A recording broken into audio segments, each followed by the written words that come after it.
Oh, yeah, man. Y'all know what it is. Mic check, mic check, mic check, checker. Yeah, man, we up in this thing, man. It's your boy Don Peoplez and Trav, DeadBolt, ATL, man. We got our special guest. My sis is in the building to talk some shit and swallow spit with us. Y'all gonna be hearing a lot from her, man, in 2023. It's my girl Aji, so lit. What's happening, boo? What it do, my love? What it do, my love? I'm glad to be here today on this show, campaigning with my folks. Man. They know what's going on. What's up, Trav? So cool. Another good Thursday. I remember I used to watch the Cosby Show on Thursdays at 8 p.m. Yeah, I remember that shit. Yeah, man. The Cosby Show came on Thursdays at 8 p.m. and shortly after, A Different World, which changed the game. It's a different world. And where we come from. That was one of the best shows of all time, my nigga. For our yes, it is now. You know what I'm saying? Me personally. No. Different World was a different world was that thing, man. I ain't gonna hold you. Like, I think back then, especially, man, we had shows that kind of highlighted the black family, the black plight. You know what I'm saying? And kind of show a little law and order in the household. We ain't got that no more. Now everything's ratchet and reality show TV. You feel what I'm saying? It ain't the same like it used to be. Ain't the same. Well, I hope everybody, man, that had a great week so far, man. It's Thursday, so we want to get y'all weekend started a little bit early, man. We want to bring this shit to you on a Thursday. For y'all about to be tuning in live, y'all in for a hellified show. Y'all know how we go around the world with these topics, man, and we just discuss everything under the boat. But before we get into hip-hop news and everything affecting our culture and all this fuckery around the galaxy, we're going to bring it right here to ATL, because you know this is DeadBolt ATL, the livest motherfucking show on the fucking net. So the first thing I want to show. Now, obviously, man, we done all been in the games. Aji, I know you've been took to the game by a lot of niggas. I know the kiss cam is a popular thing. And, you know, I done been on in the game, you know, with, you know, or might been on the slide. I know I ain't want to get on no goddamn kiss cam. But this right here had to be the wildest kiss cam, man, I done saw. You know what I'm saying? When it comes to this. And if I was this girl, I would sue the Atlanta Hawks. Yes, that's what I would do. How are you going to sue? Well, show the clip first. You show the clip first. Yeah, you show the clip first. I'll tell you why.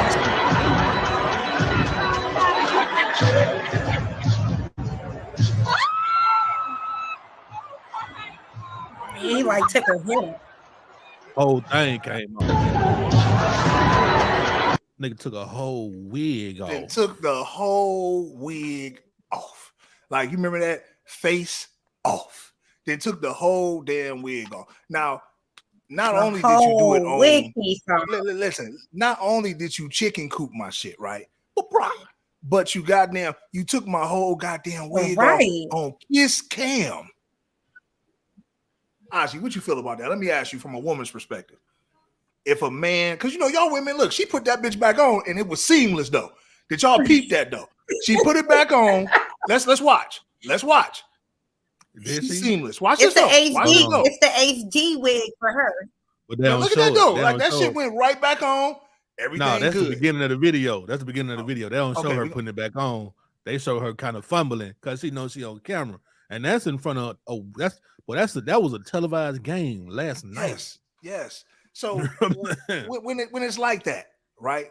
I personally think, man, that embarrassment, I would sue the Atlanta Hawks for that. You know what I'm saying? That's like if you pulled off, say I had a two-pack. I definitely know. Definitely. Because now you embarrass me, man. You know, even though I got hair up under there, I just got it molded up, and the wig looked good.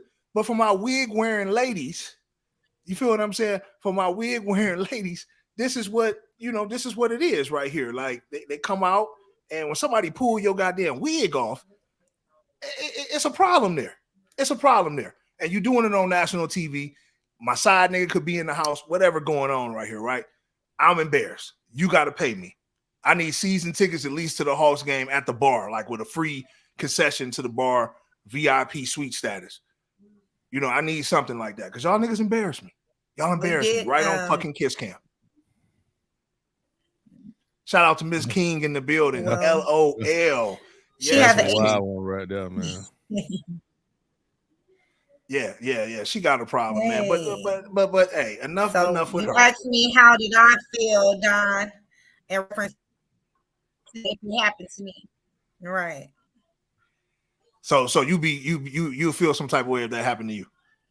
So you feel that type of way if something happened to you. Well, you know, like yes, I would, because I'm here.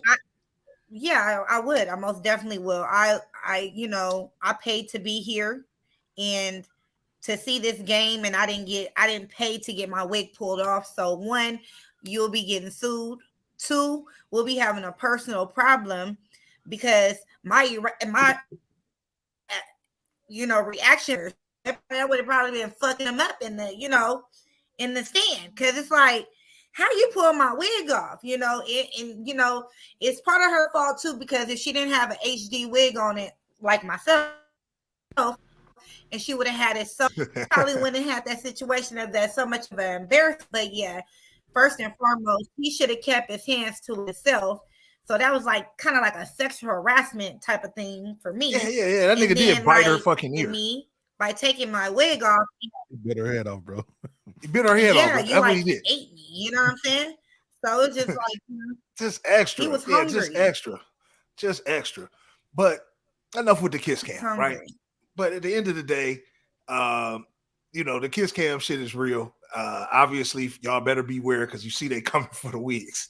Shout out to my man Rio, man. Shout out to Passport Valid. Shout out to RBY Prince, man. If you need Prince in the city of Atlanta or nationwide, worldwide, I want y'all to go through RBY Prince. Y'all holler at my boy Rio, man. He gonna get y'all together. You know what I'm saying? But yeah, my guys, you already know we in here. Guys and plus one lady today. You feel what I'm saying? What up, Rio? So the next thing though, I want to bring in, man. What up, though? I want to bring in the next thing. Now, obviously, people, we've always said this, right? And I think this is my sentiment. And Oz, with you being a natural body, I think you can appreciate this. I think you can appreciate this sign that's going up in the city. Hopefully, I can go by it. I think it need to be like a national monument in this motherfucker. But a rapper buys a billboard, and obviously this is in the city. He's saying, "Bring natural bodies back." This is need to be what it is in 2023. This shit has gotten out of control, people. It's gotten to a point where women are now breaking their back instead of just going to the gym and goddamn, you know what I'm saying, getting it in the mud, getting it the natural way. You feel what I'm saying, goddamn, cheat or do whatever you. Now I ain't gonna lie, some of them bodies do look good. I ain't gonna hold you. Some of them you can't even tell the difference if it's natural or unnatural. But some of y'all, y'all shouldn't be doing that. But when I seen this, man, this right here, it caught my attention, so I wanted to bring it on, man. What you feeling about this right here? Do you agree? Do we agree? Should we bring natural bodies back for 2023? I actually think they are coming back for 2023, man. People, men especially, and women, are tired of seeing the botched BBLs and the ant bodies. We tired of seeing everybody walking around looking like Tiny. No offense to you, Tiny. You know what I'm saying? But it is what it is. You were the first ones. You were a pioneer of the bad BBL. It is what it is. But T.I. still loves you. I still had kids. Yeah, I mean, I think we just we ready for that, man. I still think, and before I pass it to Aj, because I want you, like I said, Aj, I want you to goddamn weigh in on this. To mention the Tiny and T.I., I still believe that was, you got to think, man, when T.I. met her, he was an up and coming artist. She was already an established artist in the industry, I think. And then once he, blew up, he was married to her. So she would, if he wanted to leave, well, okay, I'm getting everything. So it was a business decision. I still believe that, because he got caught cheating more times than a motherfucker, going to a. I mean, I agree with that too, but shit, they're a family for real though. Yeah, I mean, now, yeah, I mean, yeah, man, wife. Yeah, that's what I'm saying. They'd have been through hell and back. But remember though, he married her before the fame, before he was famous. Remember, he was on her when she was doing her early songs. When they was hot. He was already doing her little, yeah.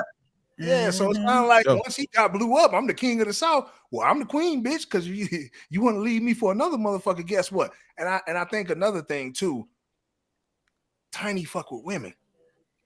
You know what I'm saying? What I said. They have a lot of times he got caught up where she didn't jumped in and you kind of heard about it, spilled over. Is when they didn't play with something together and then he chose to play without her. You know what I'm saying? Other than that, if he would have kept it all in, it never came out because they play. But anyway, it wouldn't have been part of like a violation. Exactly. Once he started going outside the code, that's when it was an issue.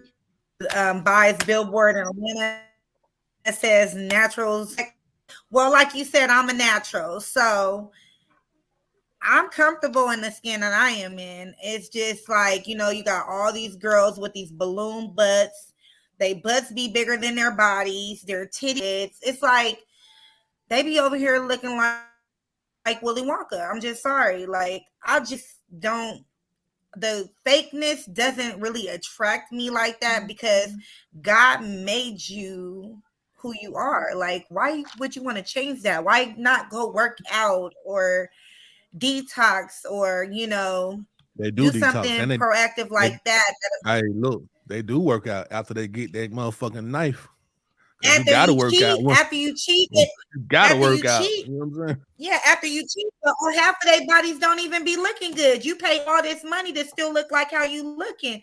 Then to top it off at that, they stomachs be looking weird, belly buttons be looking deformed or not in the right place because they had to remove it. Like, that's just doing too much. So at the end of the day, it's not for everybody.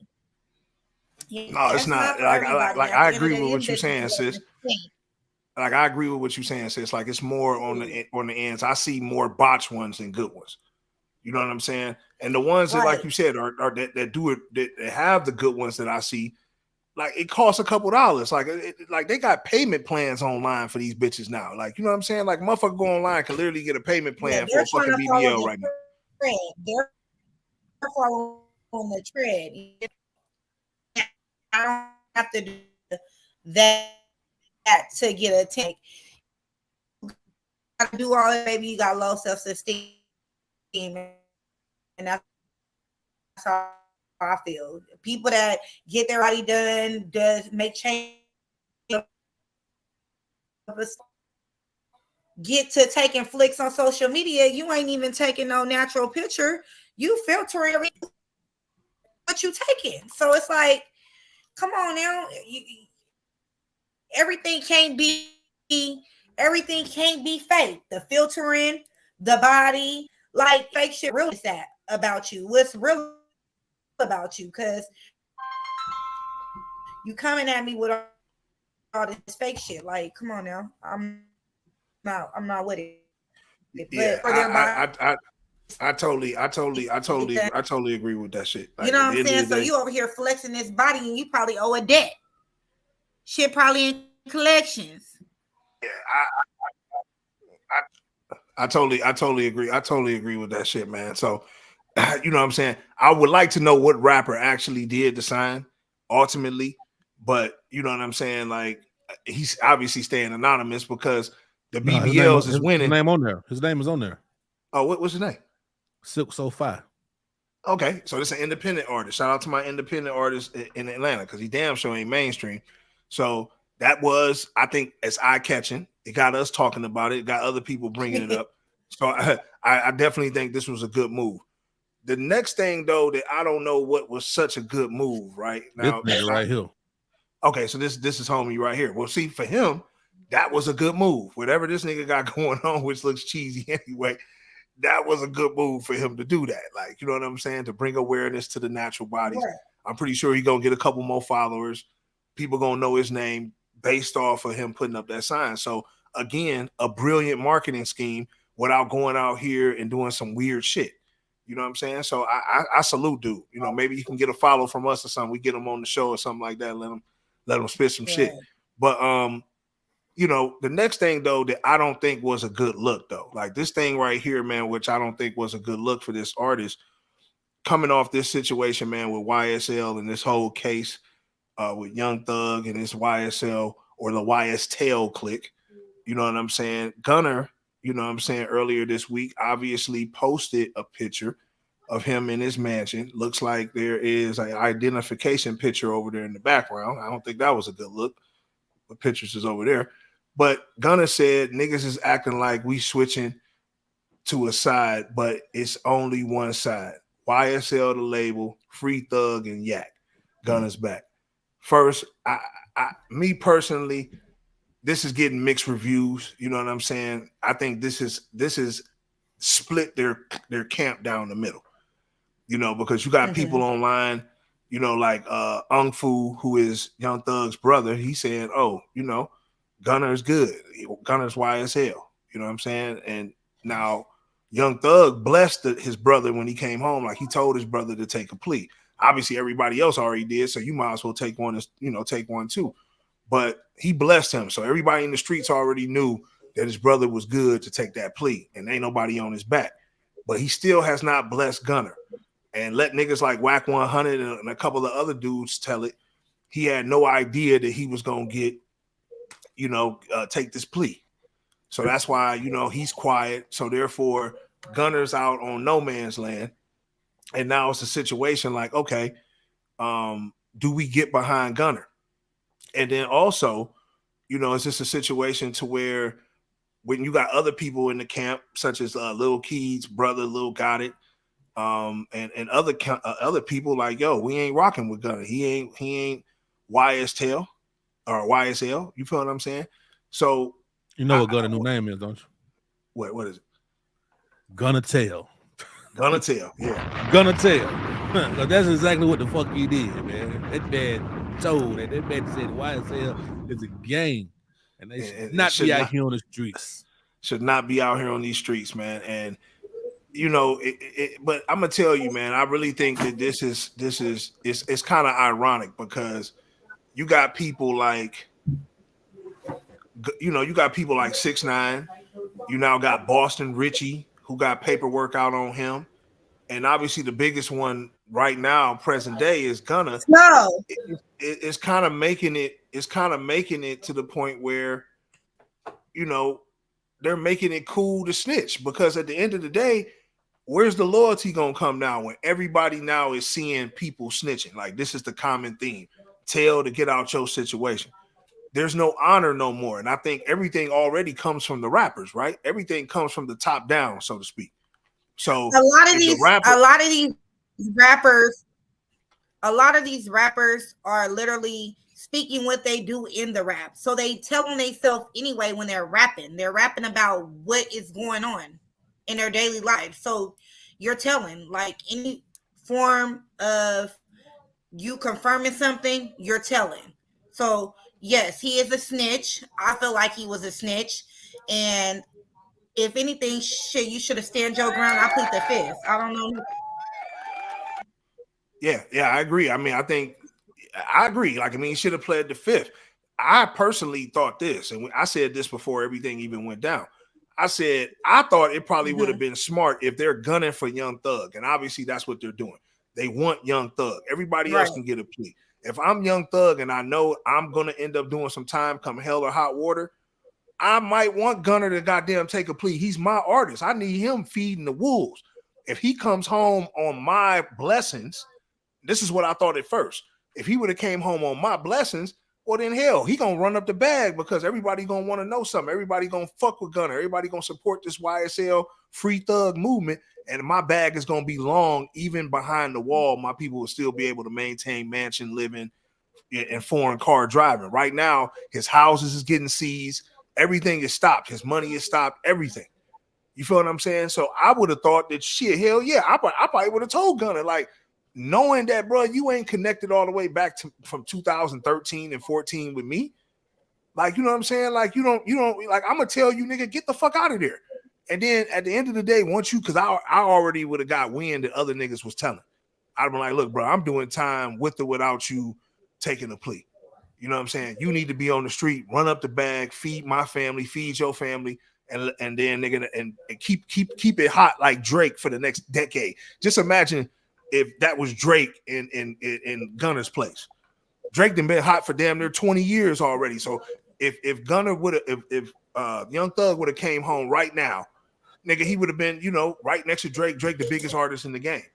So my thing is, gonna need to, that's what I kind of thought was gonna happen. So one half of it happened. He took a plea, but the other half is we haven't heard from Thug to sanction it. Ain't nobody sanctioned that shit. So I think that's where it's fucked up at. Just to be honest.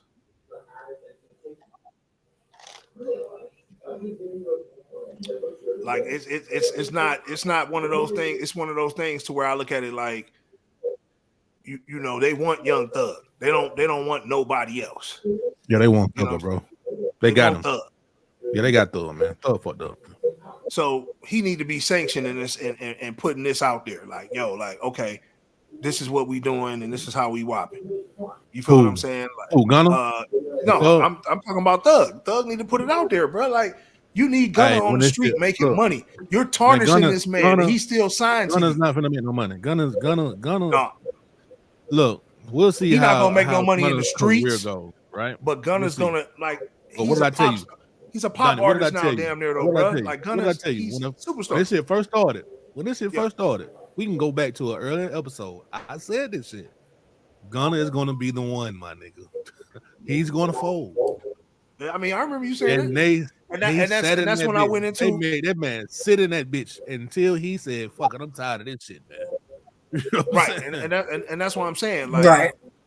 That's a situation to where, I'm like, I agreed with you. Yeah, that he was gonna tell, but Young Thug should have sanctioned that shit. Therefore, would have put it to where, like, okay, we can still eat. I still need to make money off this man. You know what I'm saying? But I personally think, is he gonna be as hot in the streets? No, but niggas is still gonna listen what he say, bro. Niggas is still gonna stream his music, and that's still gonna get him paid, bro. He's still gonna be able to go tour overseas. They don't give a fuck about this street code shit.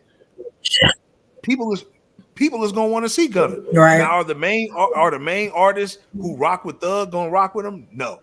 He's gonna be 6ix9ine in the States, but Gunna is already an international star. He's not local. You know what I'm saying? Right. He damn near hot as Thug or hotter. So my thing for Thug, it just would have made sense to say, hey, bro, take that plea, go ahead and hit the streets, run up a bag, bro, and I'll see you when I get home, because they want me too bad. So, right.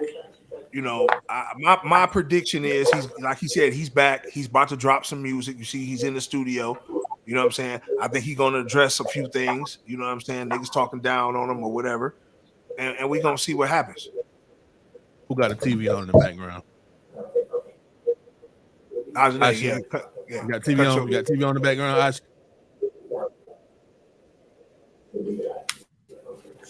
In the room. Yeah, you should go get your headphones.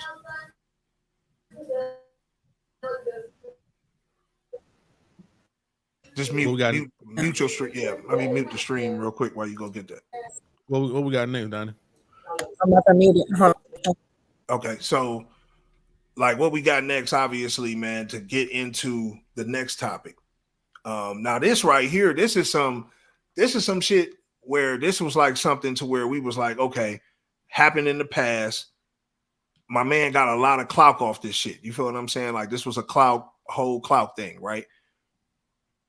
Deb, you know what I'm saying, who used to manage Gucci, now, you know what I'm saying, she's speaking up on the whole Gucci man shooting Pookie Loke and that whole situation. So I want to play this clip, man, where she was on this interview, and obviously, man, she's saying that Gucci man didn't even care.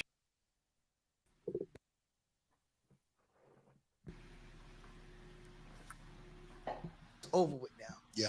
You know what I'm saying? It's like, technically, you really didn't kill anybody. Oh. So let's stop talking about that now, because all these kids think that you're the number one killer. And let's don't talk about it no more, because now you're a dad. You got two sons. Yeah. You have two sons. So come into that and think about your kids looking at something, and these kids are looking at you a certain kind of way of something that's fictitious. It was done for rap.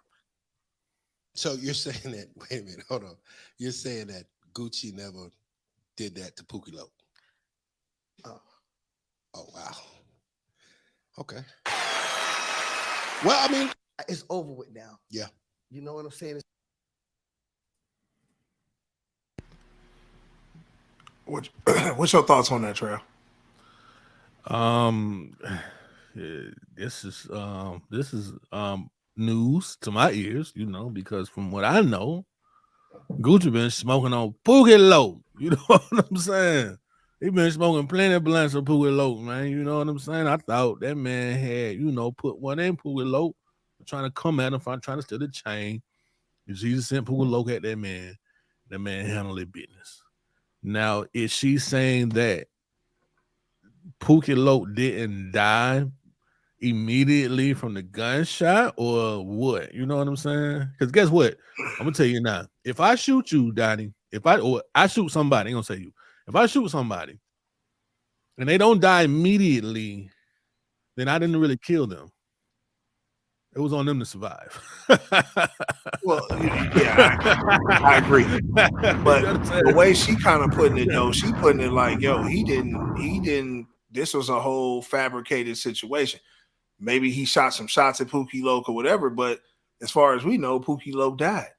Yeah. So how did Pookie Loc die? So this is a missing part of the story that we've never heard before. Nobody said he made it out. If he died from his injuries later, it doesn't matter if he died on the scene or died later. If he died by the hand of your gun. So how she's insinuating it is like, look, let's stop the cap. You use this to get your name solidified out here. It added to the persona of the character, but you don't need to be as a grown man still claiming a fake body where everybody think that you a G. Everybody think you some big killer on the east side and you the OG. I do agree with her on that. You know what I'm saying? If that's the case, like Gucci Man should not be fabricating these type of things no more. Not at the age in his 40s. You feel what I'm saying? It's just, I would stay far away from that, especially if I knew it wasn't true. I mean, would you believe her over Gucci? I mean, there's two sides to every story. You feel what I'm saying? Then let me ask you this: did Gucci really say that he killed bro? Because Gucci, I remember when that shit happened. That man was arrested for murder, and that man was let go, self-defense. This is a court. This is public record. You know what I'm saying? So. Right. So yeah, I mean, yeah, this is public record. This is public record, bro. So who capping? You know what I'm saying? What is Debs actually saying? This is was it somebody else there that pulled the trigger? That pulled the trigger. I can't imagine Gucci Man, especially at that time in the trap, how I can't expect him to be in his house by himself, shit like that. I don't expect that to be the case. So. He was at the chick crib though. I thought they ran up on. Crib. Oh, he was at some chick crib. He was at some chick crib. Okay, so yeah. So I mean, if you was at a chick crib, I mean, yeah, like you said, it's public record. Is this something Gucci's not going to respond to this, man? I think Deb is speaking, because she got on Math Hoffa. She also got on, obviously this podcast and. She's been speaking her truth now about that situation. Could it have been in a publicity stunt? Yeah. You got to think. The internet was just getting around. Niggas weren't getting exposed back then. You know what I'm saying? It wasn't like that. And Gucci was an aggressor back then. Like, you got to think. Gucci was the aggressor on the mic in life. Like, he was the aggressor. So you kind of believed it. It's not like he was a sucker. You know what I'm saying? So it makes it believable. So could this have been something to boost his career and have him on a different type of time? Hell yeah. So Deb being the one, right? Deb, the real street bitch. Deb, the one that really sold bricks and really connected the killers and shit like that. Like if she say that nigga ain't did it, I'm tending to go with Deb, even though I know she coming from a hurt place, because you got to think all three people that she had a hand in bringing up, from Gucci Man to French Montana to Nicki Minaj, she ain't eating off none of them now. So at the end of the day, I'm not saying she broke by no means because she's a hustler, but at the end of the day, we can't say that, she not hurt by it, because I would be hurt if I had all three of those people at one point in time and now I don't got them no more. You know what I'm saying? For whatever reason, she probably got a lot of secrets and a lot of dirt on a lot of these people. You know what I'm saying? If I was Deb, I'm writing a tell-off. Fuck that. They're going to have to pay me off. they're gonna have to pay me off, bro. You know, so yeah, I mean that's my take on that whole situation, man. I think Gucci, you know, at this point, I mean, you don't want to elaborate on it because you think about it, you beat that from a self-defense standpoint. I ain't trying to bring that shit back up and have them digging back and reopen my shit. Let So it go. I got to leave that alone. You know what I'm saying? But it is interesting though that's being challenged. Hopefully, somebody can interview Deb. I would love to get Deb on the show and interview her and ask her to elaborate on that question. But I think this is all a ploy for her to write some type of book or something because, like I said, she's helped start all three of these people's careers that I named. So, you know, shout out to Deb, man. Shout out to Benny. You know what I'm saying? Shout out to Watt, that whole side of the camp. You know, we'll see what happens. You know what I'm saying? But something's gonna come behind that. Like you said, I need a little bit more, Deb. You can't just throw that out and then that's it. You feel what I'm saying? I need to hear more. But the last situation, as far as from the A, before we go out into the galaxy and start talking about everything under the sun, this situation right here. Now, Aj, I need you to motherfucking chime in a little bit on this one. How do you feel about this? Do you feel like this was a boss move by this chick, or do you feel like she was on the pimping the hoe type situation? You already know what the fuck going on. Where the fuck my nigga at? Where the fuck my Blue? Who the fuck you think I'm talking about? Baby, you know what the fuck going on. I ain't come to say, I ain't come to dance or none of that bullshit. You know what time it is. I've been down too long. Like, this not like, you already know. Like, come on, Daddy. I'm proposing to you, Daddy. What? Daddy, I'm proposing to you. Like, why you? I've been down too long. Hold on, you proposing? I'm proposing. I've been down too long. I miss you all the time. Baby, don't do me that way, Daddy. Daddy. I think we never go, nigga. Daddy.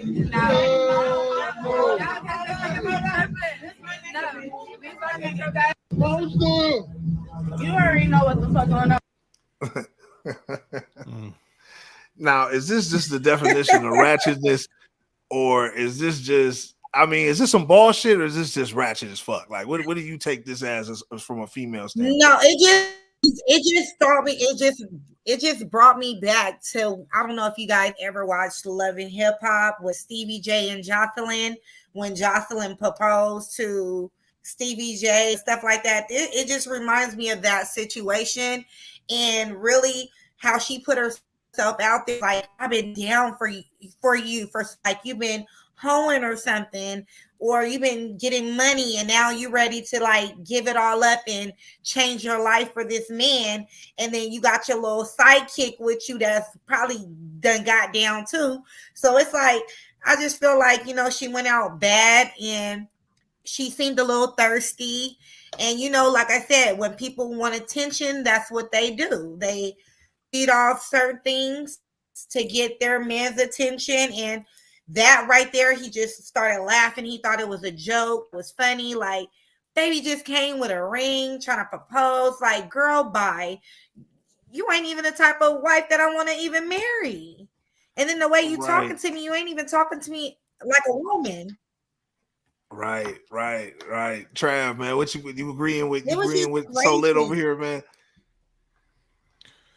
Man, this shit was a joke, man. This shit had to be a joke, man.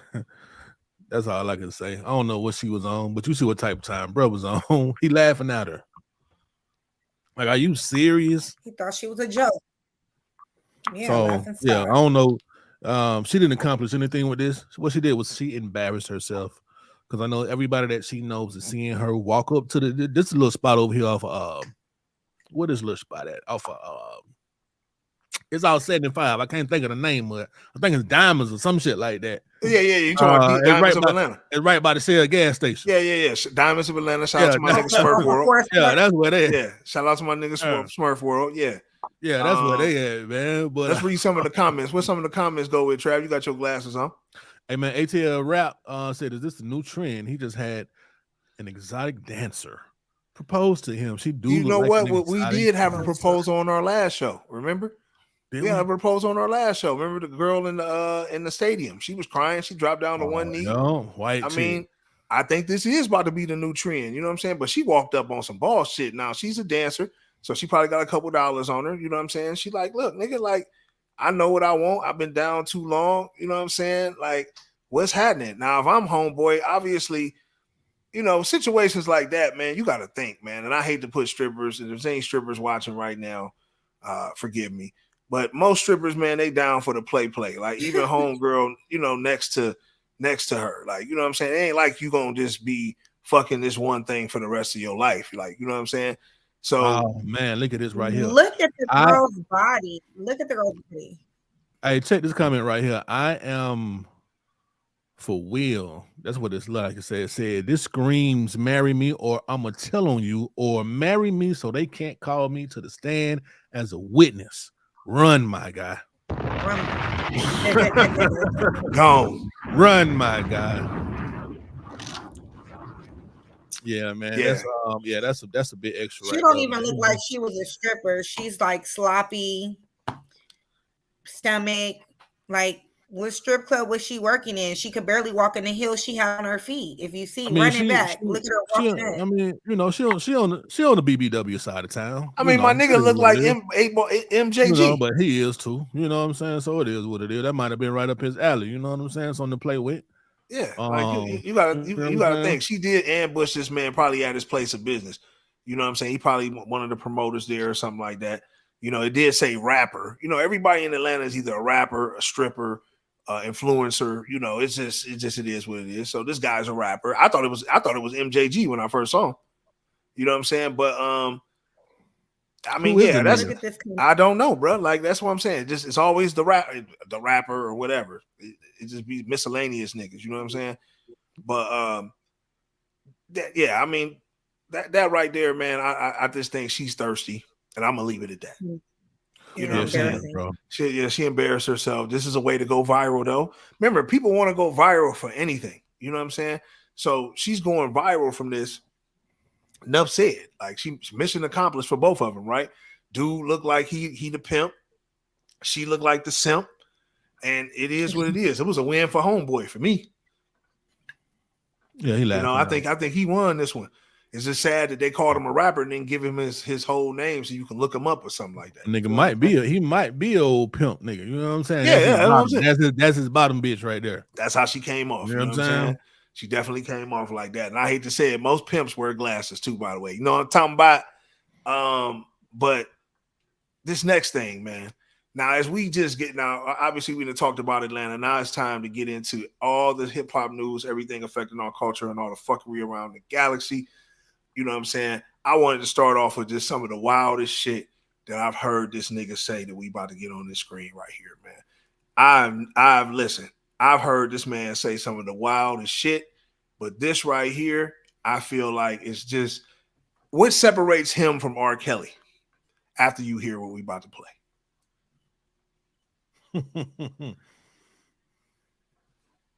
A woman pissing in your mouth.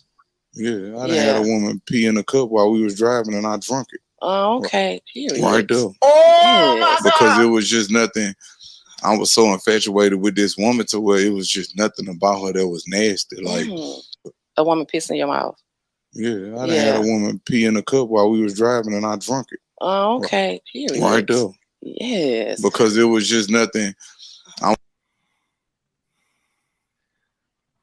Wow.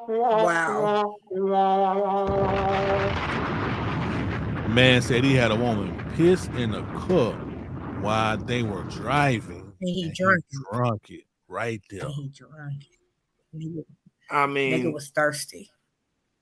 There ain't no. What's the sexual content behind that? None. Now this is different from you getting skeeted on in the bed or something like that. Like a girl starts skirting, you want her to skeet all on you. Okay, I get that. But you want not her to. You didn't say, "Hey, I want her." You know, I had a squirter one time, and you know, I had her motherfucking play with herself while we was driving, and she squirted on me and shit like that. While she, no, you said, "Man, take this leak and goddamn put it in a cup, and I'm gonna drink that shit." like, where the fuck do you? I mean, like when I heard this, bro, it just really just made me think, like, bro, is this why Drika stopped fucking with you? I don't know. I think they kind of like back cool. So they was no. He got photos out with a whole nother chick. You know what I'm saying? Last year, from this year, from last year, this year though. I mean, at the end was it. Him and Drika were together on New Year. They brought him and Drika brought the New Year in together, hugged up. They were booed up and shit. You know what I'm saying? Man, so, I mean, he probably always can hit his baby mama, but I'm just saying, like, I think he's living in his truth now, and I don't think that they're actively, you know what I'm saying, like on that type of time. But if they were actively inactively, he still did with her to a certain degree. So it is what it is. And at the end of the day, he's just disgusting. He's nasty. I wouldn't even want to eat after him, kiss him, nothing. Like the nigga is a dog. So if a nigga, let me ask you though, if a nigga asked you to do that, what would you do? And you was fucking with this nigga. If a like this your nigga say y'all already had sex. No, on some money shit, I'll piss on a nigga. You ain't if this ain't on no business type of level, I'm sorry. I'm just keeping it honest. Like if I was getting paid to piss on this nigga, yeah, I'll piss on you. If I was getting paid to pee in my cup for you to do some nasty ass shit, that's on you. But at the end of the day, I'm not about to be pissing on you. I'm not doing none of that. That's nasty. That's nasty. And this is not what we own. That's nasty. No. I can see if I sat on your dick and you squirted all on it. Okay, cool. But no, I'm pissing on you and shit like that's nasty. Where's your home training? So this is nobody. So somebody like that's on that level of nastiness is nobody that you can be in a relationship with. No. Okay. I'm not talking about drinking the piss. I'm talking about I kiss my daughter every day. I come home to my child, and then I'm gonna be kissing on her after I done kissed on a man and this with a man that I done peed. He done took my urine. That's the nastiest shit a motherfucker can do. Hey man, let's check out some of these comments, man. My man landlord Ross said Kevin the type to eat a girl box after she got a train ran on her. That's that nigga. Hey, look, I was gonna say, bro, that's that nigga right there. That's bro. him. Yeah, I agree with that. The nigga that, yeah, like you said, I've definitely I've had a couple of trains in my day. Look at this one. Look at this one. It's not the fact that he said that, it's the fact that she said period and was agreeing to it. So she nasty just as well as this nigga. This is what I'm saying. This is Kevin Gates. So we gotta look, listen, we gotta understand this is Kevin Gates. So a lot he would get a lot of women. But what I'm saying is he will get a lot of women to piss in the cup and they will do what he says. He's a nasty rapper. Yeah, he's one of them.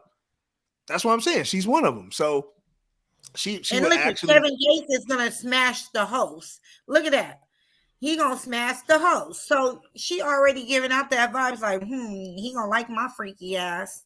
You know what I'm saying? Facts. She got the cup ready for him. She got the cup ready for him. I like 2 girls in a cup. Y'all remember that? 2 girls in a cup. Yeah. Remember that? Yeah. That's what I'm saying. But you know what though, man? At the end of the day, man, shout out to Kevin Gates, bro. He able to speak and live his truth. And you know, he's famous enough to where by him saying that it's gonna be a lot of women in his inbox that he can choose from to do these nasty things with. You know what I'm saying? So shout out to Gates. But this next situation, man, is a troubling situation. Now, obviously, on this show, you know, we mix it up between a lot of different shit, man. We put a lot of stuff on there to bring awareness, and we also bring things to your mind to make you think. So this situation right here that I'm about to put up, this makes you wonder, man, what is the future of our food? We've been talking about this for episodes now, but this right here is getting freaky. Protein powder made from plastic. Let the news tell it. Run that shit, Trav. Plant-based protein powder. But what if the next alternative was made out of plastic? What we're trying to do is to use microbes to take plastic and other inedible plant material and turn that into something that's nutritious. The idea is to turn components of plastic into protein and other nutrients like fats and sugars.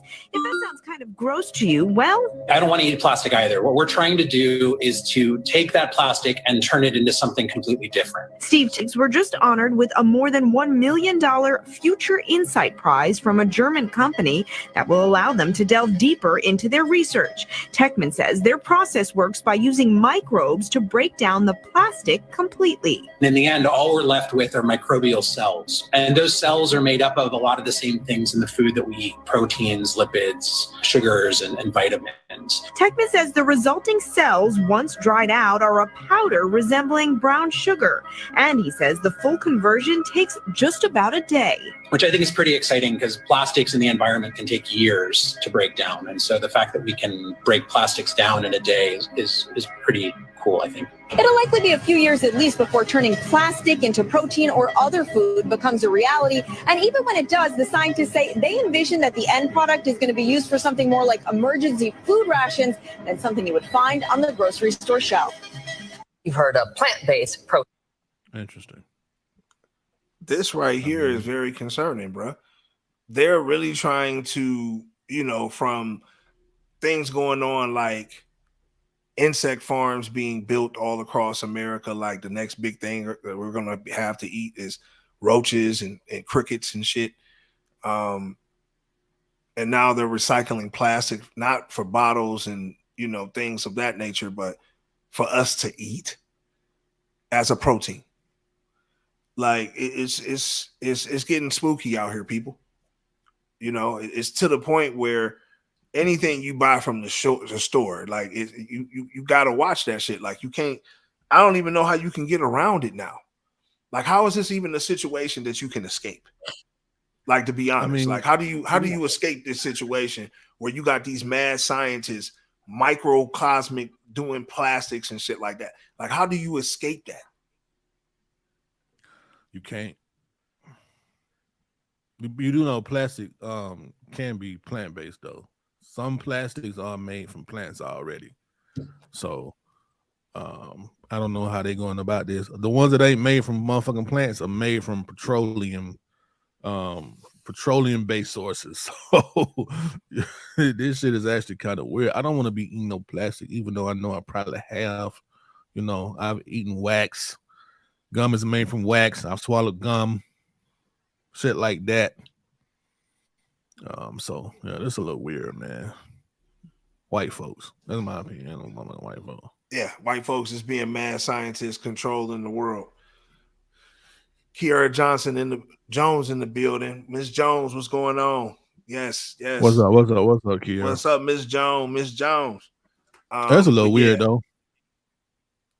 Yeah, I mean that's definitely weird, man. When you think about it, them doing the plastics in the food, like, it's just crazy. But like I said, I definitely wanted to bring that to the attention. This next thing though, is let's go ahead and get this pulled up right here. I mean, obviously, it just don't stop when you're talking about the fuckery, right? And I was gonna say this for the fuckery, but I wanted I really wanted to really get the psyche of where dudes is at nowadays. Like for you to be able to do this to your kids, bro, I feel like, bro, this makes you less than he could have, even if we'll go ahead and play the clip so people can see it and I'll elaborate on it after that. Can I be scared? Give me his dang on jacket. You wrong as hell for that shit. You wrong. What is you doing? Give me my thing. Oh, shit. No, you're not doing this shit. Give me my things. Give me my up. Give me my things. Give me my things. All my stuff all out. Give me my keys.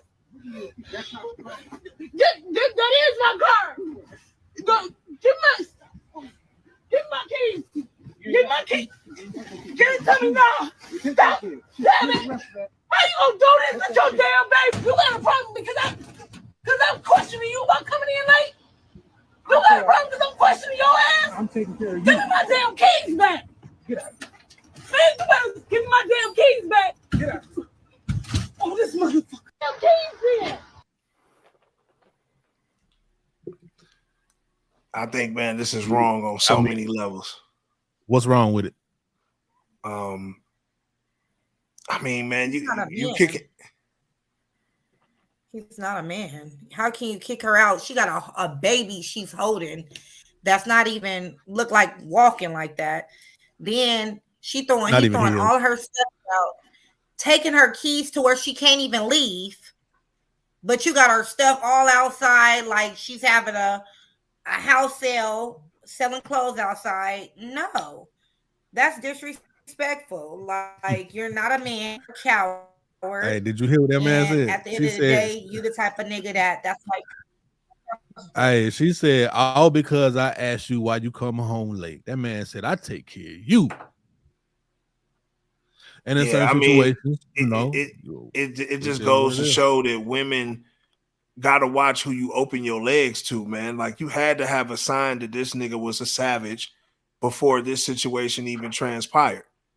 Like you had to have some type of inclination, like, yo, I don't need to be having babies by this guy. Like you literally got a little baby and it looks like a 5 or 6 year old, and you kicking your baby mama out with the children, bro. Like that don't make no sense. If anything, I'd have made you, leave my kids and said, okay, maybe you gotta go. But ain't no way I'm gonna let you be out here, man, with my children, man. It just don't make no sense. And it just go to show you, I really feel sorry for a lot of these kids, because a lot of these kids that's out here doing this wild stuff now are products from this type of environment where they know they never got love, not even from their own parents. So why should they love you? And that's just my reel on that. Like, this is wrong on a lot of levels. Dude just, I gotta agree with Aji on this one, man. Dude a sucker. I gotta go to sucker lane for this. Like, you know what I'm saying? Like, it's nothing like it's no way I'm gonna let my kids suffer, you know what I'm saying, behind that shit, man. But like I said, you can look at him, bro. He probably a crackhead. They look like they in the hood somewhere, The fact that she only had a bag of clothes really with her and stuff like that, and he throwing the kids' clothes out too. Yeah, man, dude is a sucker. I think they just having a drunk moment, my nigga, and she didn't go nowhere. She went right back in the motherfucking house. It is what it is. And whoever caught this shit on camera just said, all because she asked why he come home late. That's all, man. They had a moment. They probably always have moments like this. She probably gonna go right back in the house. They're gonna be all in love. I'm sorry, baby.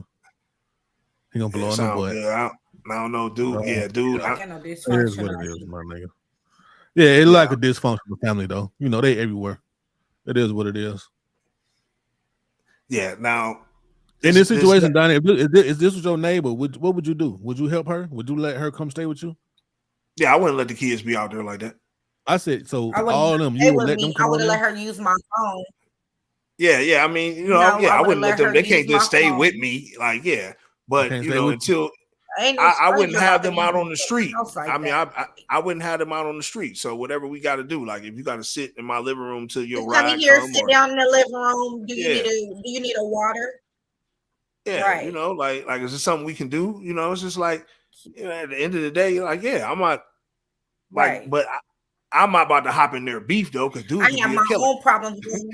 And now I got to kill this nigga, or he gonna try to up pipe on me. Aji done said, I offer you a water. What is she gonna be like? Nah, I want a shot. You got some liquor. I'll give you a shot. I got some tequila. I got some Hennessy. I got some right I got some whatever. She want all of that. They're gonna make her cook. Don't make her a big ass cook. And that's it. Other than that, I can't offer you no house, no roof over your head, baby. I got a whole man in here. You know what I'm saying? My man in here, your kids and all this. I can't even keep the kids, baby. We're gonna have to figure this out. Well, you just as bad as him. I can watch him I can watch him for an hour. You can come back and get him. Figure it out, sis. Other than that, you can't stay in my house. Your kids can't. Sorry, it's just not gonna go down like that. Period. You don't allow strangers in your home. That's how you be getting your houses broken into and shit like that. Motherfuckers try to figure out what you got in that motherfucker. And then when you end up robbed, then you know why? Because you too friendly. They don't shout out to Kiara Jones, man. She said, Trav, it is what it is attitude for me. Yeah, I done seen bad situations come out of shit like this, Kiara, where niggas lost their lives, man, trying to help people. You know what I'm saying? So sometimes it is what it is, man. Ain't nothing you can really do. You know, so that's like that's kind of like they say we supposed to protect women, period, right? I agree. But to a certain extent, if I see a woman going at it with her dude, man, like sometimes it's best to stay out of that business, man. Fuck around and kill you, and then I died. What did I die a hero? Hell no, I died a fucking lame. No. You know Mind your business. I died a lame. Should be minding my motherfucking business, man. You know what I'm saying? So this situation right here is a little. I know when I'm getting into it with somebody and a motherfucker just.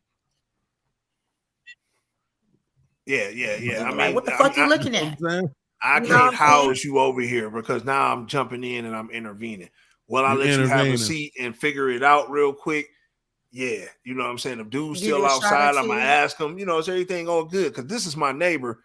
I'm gonna check his temperature. I would already know what type of time you already know him. If it's if that's my neighbor, I'm gonna go holler at him. I'm gonna say, sit right here. Let me go talk to him. See if we can figure this out. Shout out to Tammy. I know Tammy Turner and put in the comment. Right, she can make all the calls she need. Yeah, I agree. Like she can make all the calls she need, but like I said, I can't be a long-term solution to this situation. So what you gonna do when he be like, nigga, what you doing? Let her use the phone, nigga. Well, see, I would know that already, though. I would know how to handle him already. What you doing? I would let him know, like, bro, you can't put the kids out, bro. And they like, my neighbor, it ain't about to be. This is what I'm saying. Yeah. So I would know if we was on that type of time. If we on that type of time, yeah, I would know. Yeah, I would know by then. She said, "Bros, it's hoes before bros." Oh, hoes before bros. Bros before hoes. Okay. You sit up here, yeah, you know what I'm saying? You got this, you helping this bitch, and I kicked her ass out. What the fuck going on with you, nigga? You know what I'm saying? You supposed to be on my time. But see, so you know what I'm saying? So that's why it's best to say in your business. You smashing her? That's what it's gonna go to. Oh, you smashing her, my nigga? Because you trying to save her all of a sudden. Now you must be. Yeah, I know. I've been seeing you eyeing my bitch every time we walk up out the house. It could definitely be on that type of time. It can definitely be on that type of time. I agree. It can definitely be like that. So that with our thing on this, so it's just like too much of an inconvenience. Yeah, man, I hate this happening to the kids though, but you know, it's a sad situation, man. Hopefully they all right. Yeah, but she'll be back. She's used to it. This wasn't the first. This wasn't the last. You know what I'm saying? You know. So, absolutely, and that's what I'm saying. This is something that she already was accustomed to. She was already accustomed to this. So for her to go back through this, and like you said, I doubt she'll not come back. You know what I'm saying? But it's just fucked up. Like I said, the kids have to see that and go through that. I think that's the main thing that we all three agree on. This next situation, I hope we all agree on once we play this. This situation right here is really, I think, taking a bad shot at females and where the mentality of females are at to this day and what they stand on and stuff. You know what I'm saying?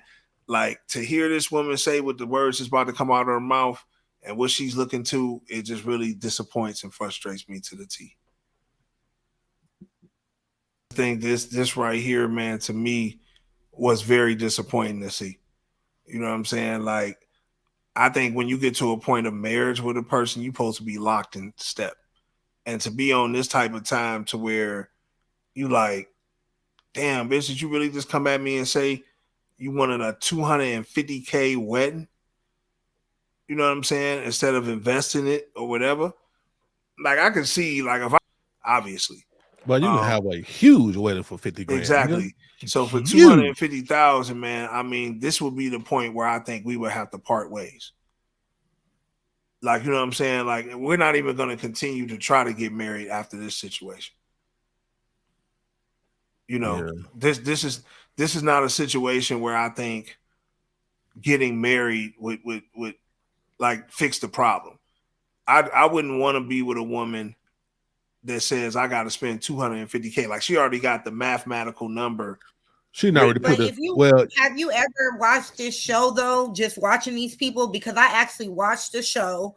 I actually watched this prior to you bringing it onto the show, and that lady, she done been cheated on by this man, that even though she's the child's father and all that.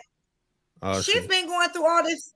What I'm gonna pay for all this money for a wedding when we can have a nice wedding that costs way lesser than that, and you ain't even been working in years, he said. So he ain't either, obviously, because that guy ain't made no music. And he broke because she put him on Front Street too. He broke too, evidently. But like I said, I don't watch them on the show. He ain't really got it like that. He done got into it with a girl trying to sue him and get money from him from them doing business together. Him doing business with another woman. So he all bad anyway. Shout out to Kiara Jones, man. She said, I understand every woman grows up and wants that fairy tale wedding, but $250K? Man, please. You ain't getting no $250K. Hey, man, that's a lot of money. That's a huge ass wedding. So she asking for a whole lot. And like bruh said, I think he probably was bullshitting with her when he said City Hall. I'm sure that he would pay for a nice wedding. Right. It's not gonna be $250 though. Maybe like you were saying, Donnie, maybe 50, maybe 30. You know what I'm saying? But it'll be something nice, and she can have a great experience. You know what I'm saying? But Pressure ain't doing that, man. That man had one song, bro. That shit was years ago. I don't even know why. What is this? Love and Hip Hop? Love and Hip Hop. Hey, is it ATL or New York? New York. Got to be New York or LA. They just brought this nigga out of nowhere. It may be, I think, LA, because it's not New York and it's not yeah, bro had one song, man. I can barely remember the song, but I do remember it a little bit. And I remember when he had his little buzz going, and him and Designer, they both fell off. They were the two niggas. They were running at the same time. But the one thing about Designer though, his fall off, at least he had a Diamond Plus single. Like, you know what I'm saying? He had a huge single. Yeah, that's one of the. I think that song, it went like 13. Tammy said it might not even last that long. I watched it too. Facts. So they got turmoil in their relationship. Ashi, they said bad. I'm telling you, he was cheating. He was dealing with talking about he was like a boss type of dude, trying to get people out there. He was messing with them. He was just doing a little scandalous ass shit. And yes, nobody. He a lame. For real. Like, I'm telling you, look at him now. He don't like to spend no money. He cheat. And he give me broke niggas vibes. And he talk too much. Shout out to Miss Jones. She said 30 is a good, nice piece for a wedding. That is, man. Yeah, 30 ball. That I mean, is. I think honestly, man, for most working people, you feel what I'm saying? Like, it depends on where you at. Like, if you willing to put 30 and 40K into a wedding, but you still in an apartment, you ain't got your house, or it just depends on where your priorities is at. Weddings is mostly for the show and for family. You know what I'm saying? When it really come down to it. And I think a lot of people need to be realists within themselves. There's people who can really afford weddings, because to be honest with you, the bride's daddy is supposed to pay for the wedding. Yeah, like, that's the tradition. Like, you know what I'm saying? Like, the daddy, I propose, he supposed to step up and pay something. But see, in this new tradition, y'all put it all on the nigga. So it can go both ways with that. You know what I'm saying? But $250K, I think that's just absurd. I'm not paying no $250K. You know, it's just not happening. Right there, I would have told her, we don't need to get married.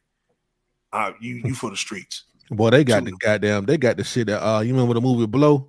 Yeah. When that nigga wife pulled out the motherfucking the bowl, they got one of them. They got the cocaine buffet at that motherfucker forgot them $250K, my boy. You know what I'm saying? Yeah. Everybody around there like that shit would have to be on a different type of time. I'm trying to tell you, $250. Like, you got Diddy performing, nigga. Goddamn, I need a girl. You know what I'm saying? Yeah. I got some special. I got some special shit for $250, bro. Right. I got some special shit for $250. Like, this ain't gonna be no ordinary wedding. But at the same time, shout out to my nigga because he shot that shit down. He ain't even wanted to. He like 250. I don't even want to hear what that's about to be for.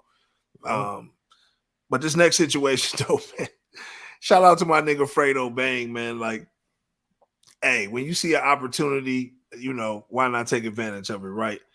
But shout out to Fredo Bang, you know what I'm saying? He came into the news, you know what I'm saying, this week.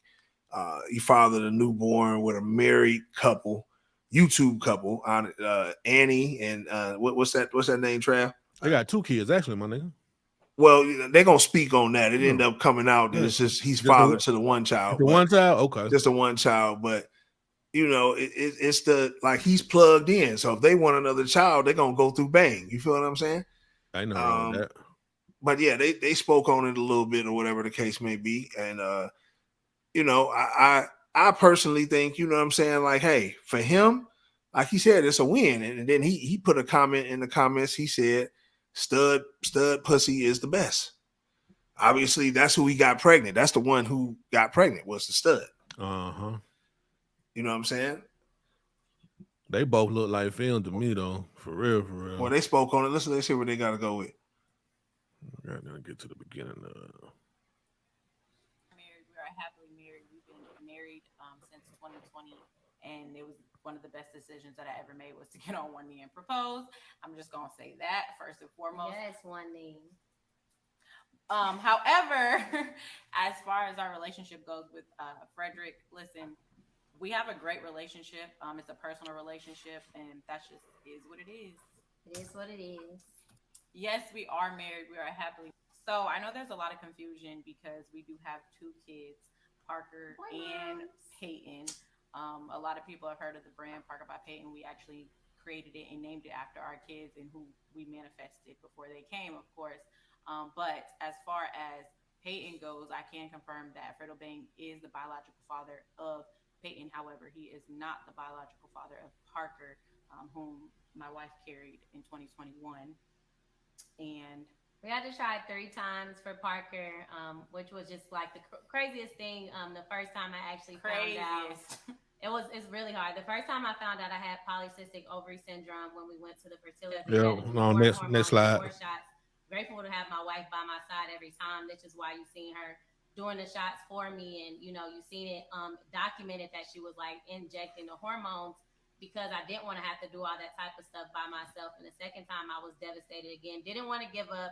So then we tried again one more time. And that's when we finally got our yes of Parker coming through IUI the last time. And that was before, if it didn't happen, we were going to have to try IVF, which was an even more expensive process, more medicine, more different things to your body. So we were just praying that the IUI went through, which it did. Because you had to do more hormones and more shots.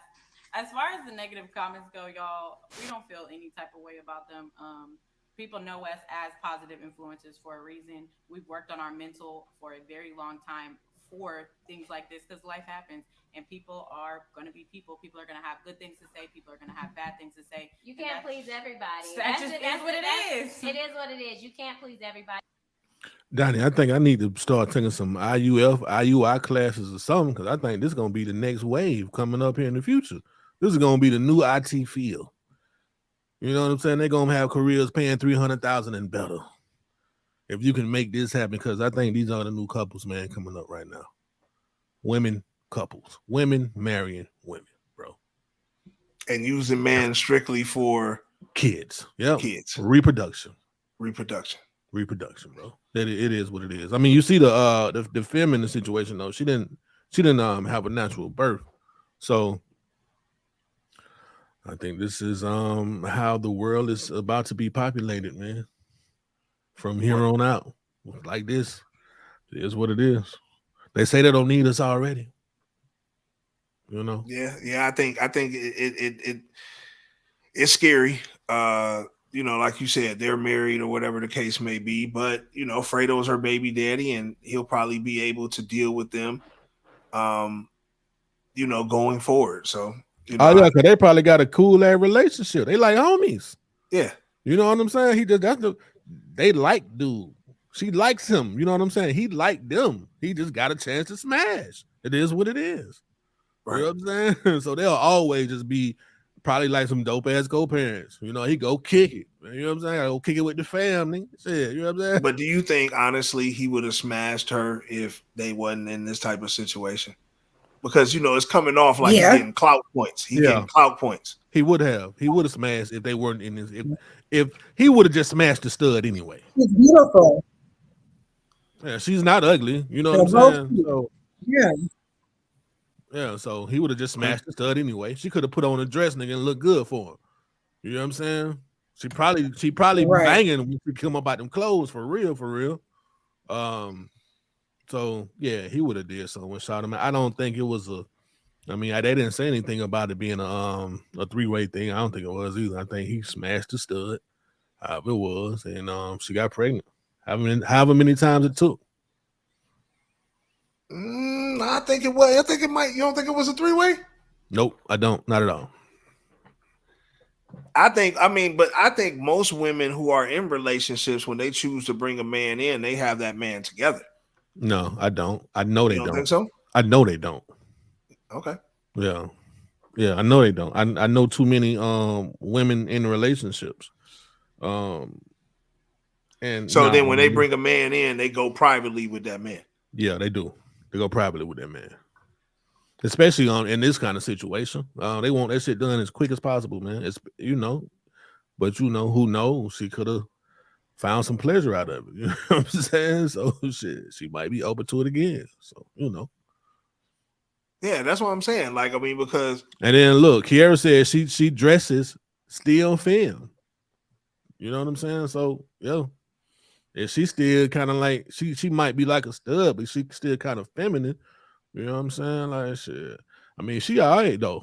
Shit, I go down through that on her for real. You know what I'm saying? Yeah, some of that. But yeah, I mean, yeah, Fredo, I they probably signed something or whatever to where they ain't about to, you know what I'm saying? Like she probably don't need him financially or nothing like that. But obviously he's good, so he'll be able to be there financially for her. So I mean, shout out to Fredo Bang, man. You know what I'm saying? But I think when he first put it on, he put it on like for clout points. You know, this is clout points for a man. You feel what I'm saying? Nah, but look what he's saying, though, bro. That's what what I'm reading right here is actually awesome. You see how they motivated him, though? My man said they met in Miami, instantly vibe. There's something different about it. He started working out, eating healthier, and all that kind of shit like that. That's what a woman will do for you, though, bro. Make you eat different, make you goddamn be up on your shit a little more. You know what I'm saying?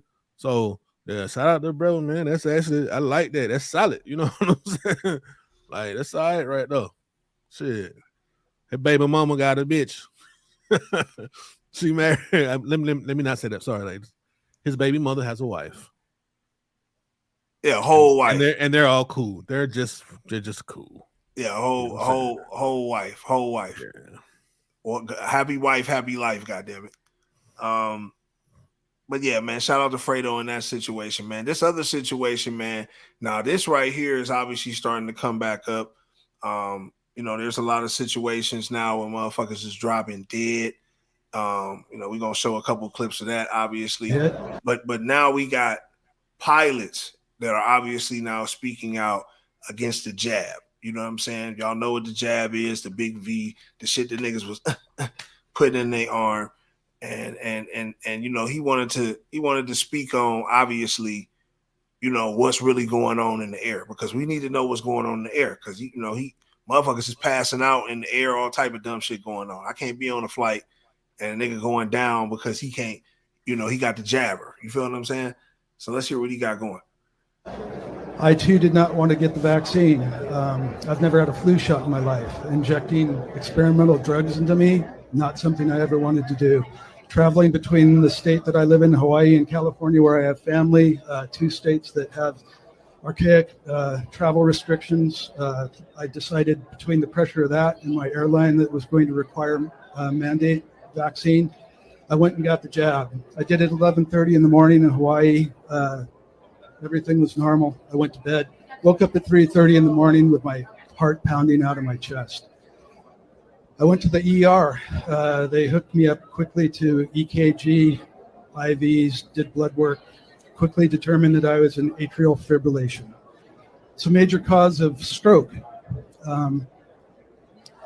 As Lee said, there's critical phases of flight where this stuff, when I certified to go fly, I have to check off a box before I go fly all you lovely people wherever you want to go, before I take that multi-million airplane.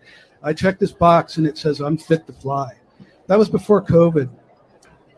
That's when you knew, yeah, I have food poisoning, I'm cold, have a cold, whatever. Here, you never know when the genie's going to come out of the bottle and smack you down. I could have stroked out at 100 feet trying to land an airplane with 40 airplanes lined up next to us.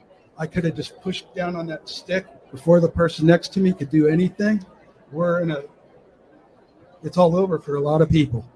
Not a good scenario. Pete Buttigieg isn't telling you anything about this. The administration is not. The NIH, the CDC, they suppress all this stuff. There's a number of pilots out there that are fearful to come forward and speak. They're fearful of retribution. There's guys that are going to work with crushing pains in their chest, in their heads.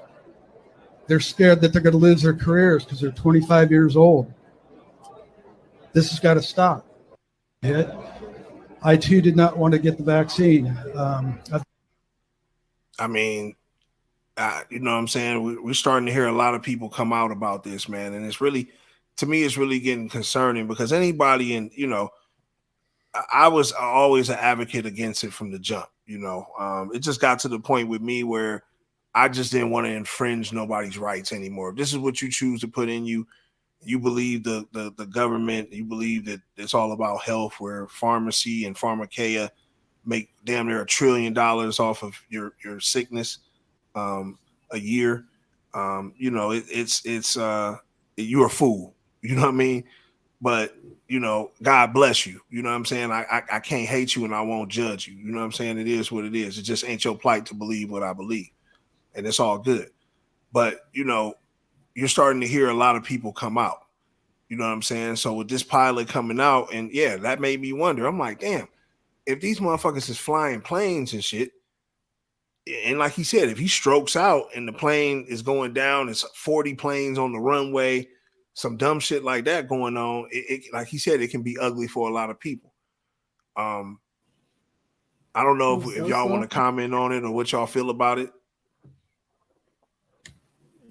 Yeah, I really feel like, like they say, they said they won't get it ever again. Like he said, he never got a flu shot, never got a COVID shot. Me too. I never got a flu shot. I ain't never got a COVID shot. I just don't believe in those type of shots. And my daughter never got a COVID shot, never got a flu shot. Those are just something that is just, I'm against. I don't want to put something in me that's going to make me sick. You know what I'm saying? It's just like, when I'm already healthy, when they say you take a lot of medication, that's kind of like bad for you. I really don't like taking a lot of medications unless I really, really have to. It's just, so I'm totally agree. I wouldn't have never took it, period. Doing no vaccination shots, no nothing. If I got to do that, the job ain't for me.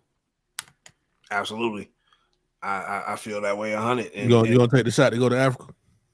No, I just want to be going to the motherland. So you want to go to you want take the shot to go to Africa? No, I ain't going nowhere that's gonna make me put something in me. You gotta take a shot. You got malaria over there. Went to Jamaica, had a wonderful time. Yeah. Went to Jamaica, had a wonderful time. Places like Paris. Yeah, I'm cool. I don't. Yeah, I don't. Me and our little Africa. This Africa right here, right? You know what I'm saying? Like, I'm good, bro. Like, whatever you choose to do, you choose to do. To each their own. But now, now you're gonna see the effects though.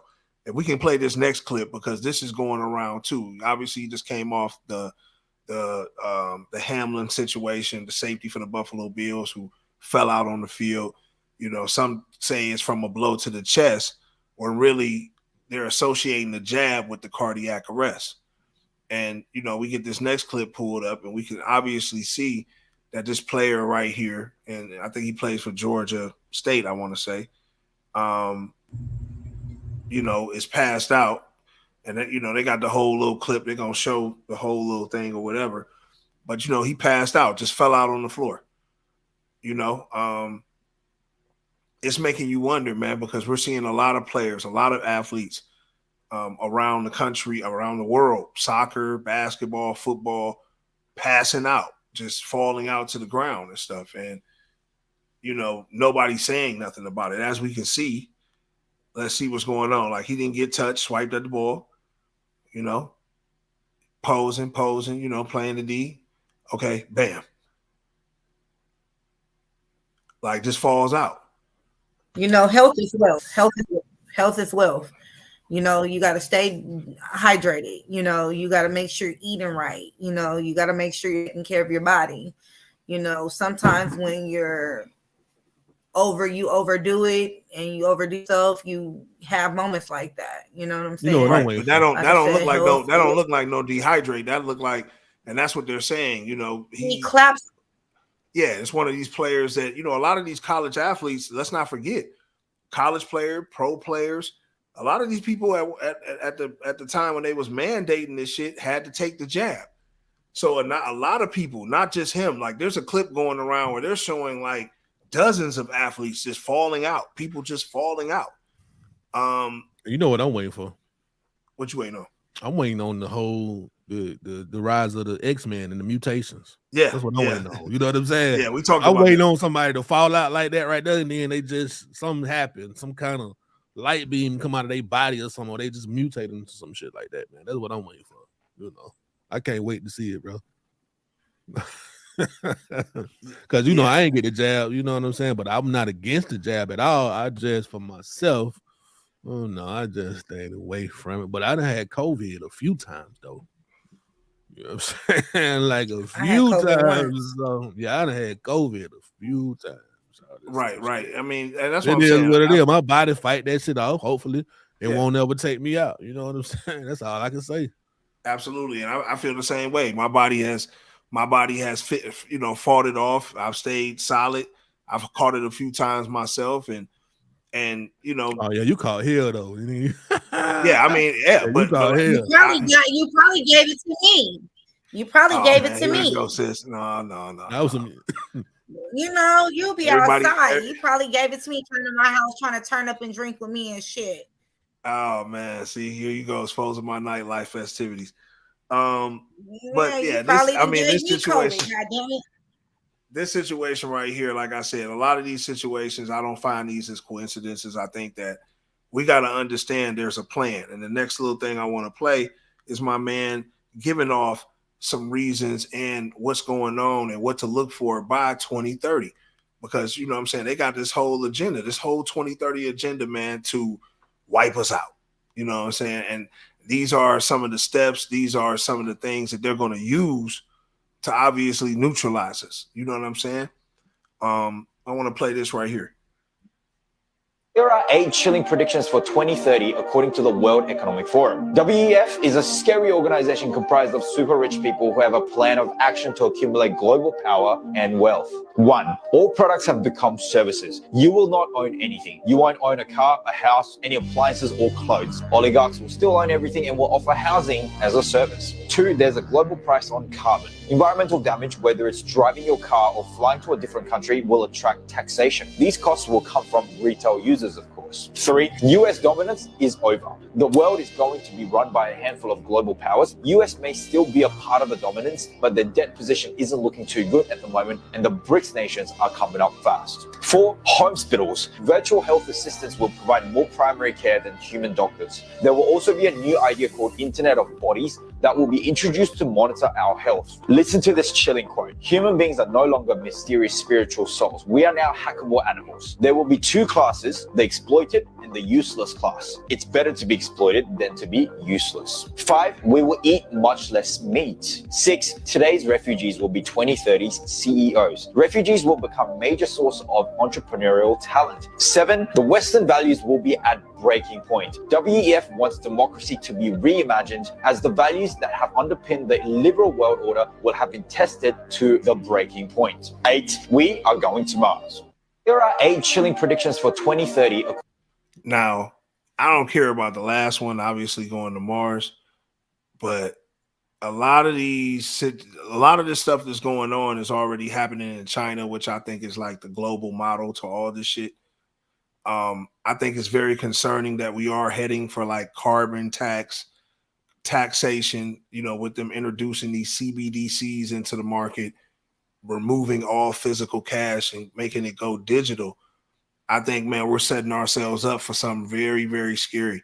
And that's what I'm saying. I think now we're just to the point where we have to now organize and fight back, like seriously, because I don't want it to get to a point where there's no physical cash. Nobody can shake and bake. Everything is monitored. They're going to put a social score with my money to then therefore track what I do and decide if I can fly or drive my own car. I don't need all this stuff in my life. And that's where it's going. You know what I'm saying? And it's other countries that's already implementing this. And like I said, China, who I feel is right now the new superpower in the world. You know what I'm saying? It's going to take World War III to solidify it, but they're the new superpower. They got this Brinks thing going with Saudi Arabia, fucking Africa and Russia and all like that. So they setting it up to be the player. And this is what they're doing already in their society. Social credit scores. You know what I'm saying? They're about to introduce full digital currency. I'm concerned, by hearing some of this stuff, because this is stuff I've been following, but I think now it's like, at first I was like, yo, I'm a chill. I ain't really going to put this stuff out on the DeadBolt ATL. But it's like, man, you can't overlook this stuff, man, because it's coming.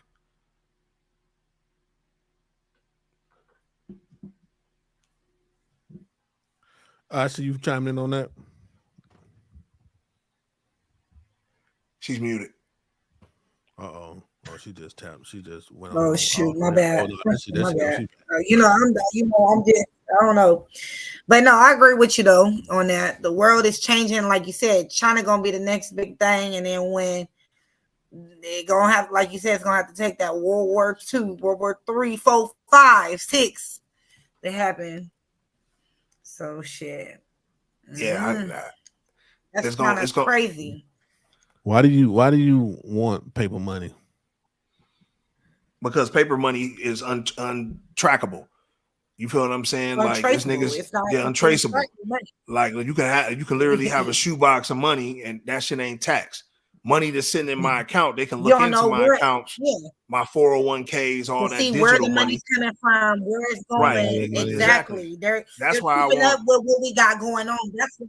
Facts. Yeah, I don't want them to track my and shit. not always in the bank. You don't want them to track your money. Hell no, because they can tax my money. No, they already track your money. No, they track your money now, Donnie. No, they don't track my money. Anything that you hold on to, that's different. But they are your money. Yeah. That's what I'm saying. Money, if you not a drug dealer, my nigga, or out here scamming, all the money that you get, my nigga, they already know about it. It's being watched and taxed, bro. Right. It is what it is. Right. Now, if you underground doing something, that's a different thing, which is some shit you shouldn't even be discussing on, you know what I'm saying, on this anyway. But you already there. What I'm saying is the hand-to-hand money that does not get tracked. When I file my taxes, I'm not filing, and I'm whatever. I'm not even by the criminal. And like I said, it ain't even got to be that you. How many hand-to-hands? How many hand-to-hands transactions? How many cash transactions do you do? But that's what I'm saying. It just depends. You're right. If I'm doing limited transactions, a lot of that stuff now is already. If they wanted to dig in and find every nick and cranny, they probably could, right? But having it like this and removing all options, like you got to think all options where cash is null and void. Now everything is going, and they're seeing where my money is going. I can't have that. Like, you know what I'm saying? Because now you're telling me I can't fly, I can't own my own car. You don't because of carbon emissions and shit. Now I can't own my own car. They finna kill that nigga. Everything finna go electric in a minute. Or I can't drive my car right now because my car failed emissions. Like, fuck are you? Why does it matter if this car? Yeah, I mean that's now. Yeah, I mean that's now. But at the same time, if it gets to the point where you're. What you were saying, Danny? Just did some surgery on the quarter. What's up? Miss Jones had a comment? Yeah, I think she was going back to what we were talking about, people falling out or something. She said these folks don't be knowing they have VST. And she went on to say, my son had it, and the surgeon who did the surgery had just did same surgery on the quarterback for Vanderbilt. It's called supraventricular tachycardia. I know that word, Kira, but I ain't gonna fuck it up right now. Right. And what I'm saying is, I know that word though. To backtrack a little bit, my thing is tachycardia. Yeah, and that's what they're trying to pin this on. But what I'm saying is this is being brought on by that shit for a lot of people now. I'm not saying that, and I said it from the jump when people was getting it. I was like, yo, it'll bring on something else. It's not going to be called its own thing. It'll trigger something else in your body. And that's what it might be triggering, which you're saying, for a vast amount of people.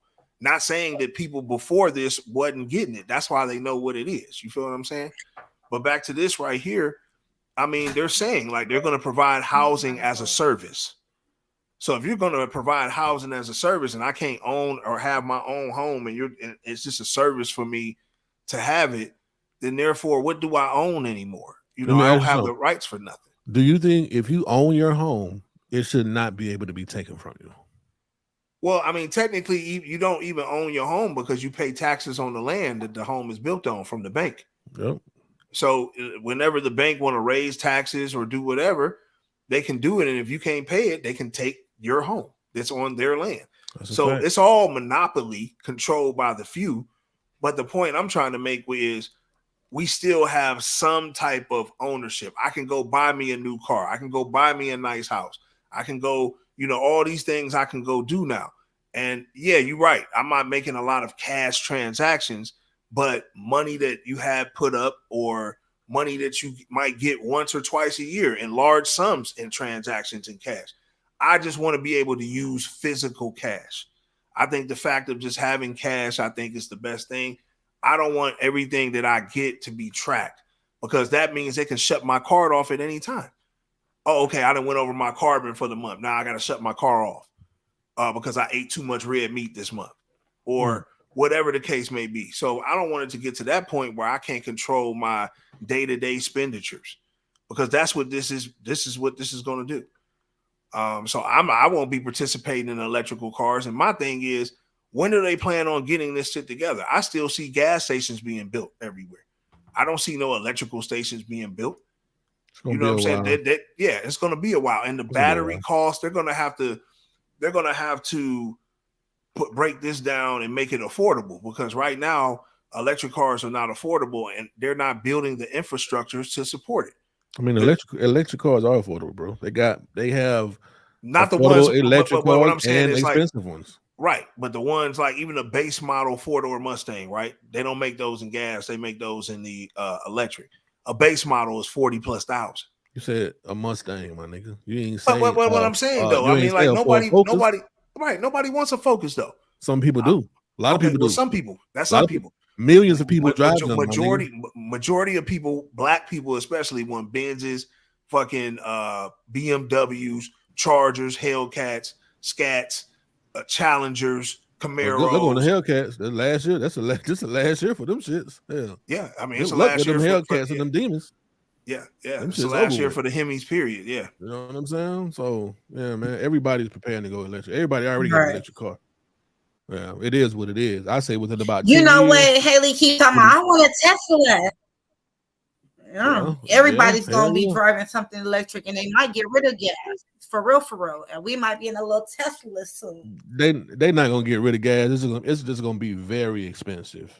It's gonna be like, or it's gonna be a carbon tax. Some gas. Like everything, if everything is Johnny, if you want gas, but you're gonna have to pay about $70 a gallon for this shit, something like that. And that's crazy. It's gonna be really. And then guess what? It's only people that got old school cars and shit like that. That's what that's gonna be for. You know what I'm saying? Your old schools. You know, them folk with them old school vets and shit like that. You know, them old Chevys. They put a little gas in it. You know what I'm saying? Your old school. Some you cherish.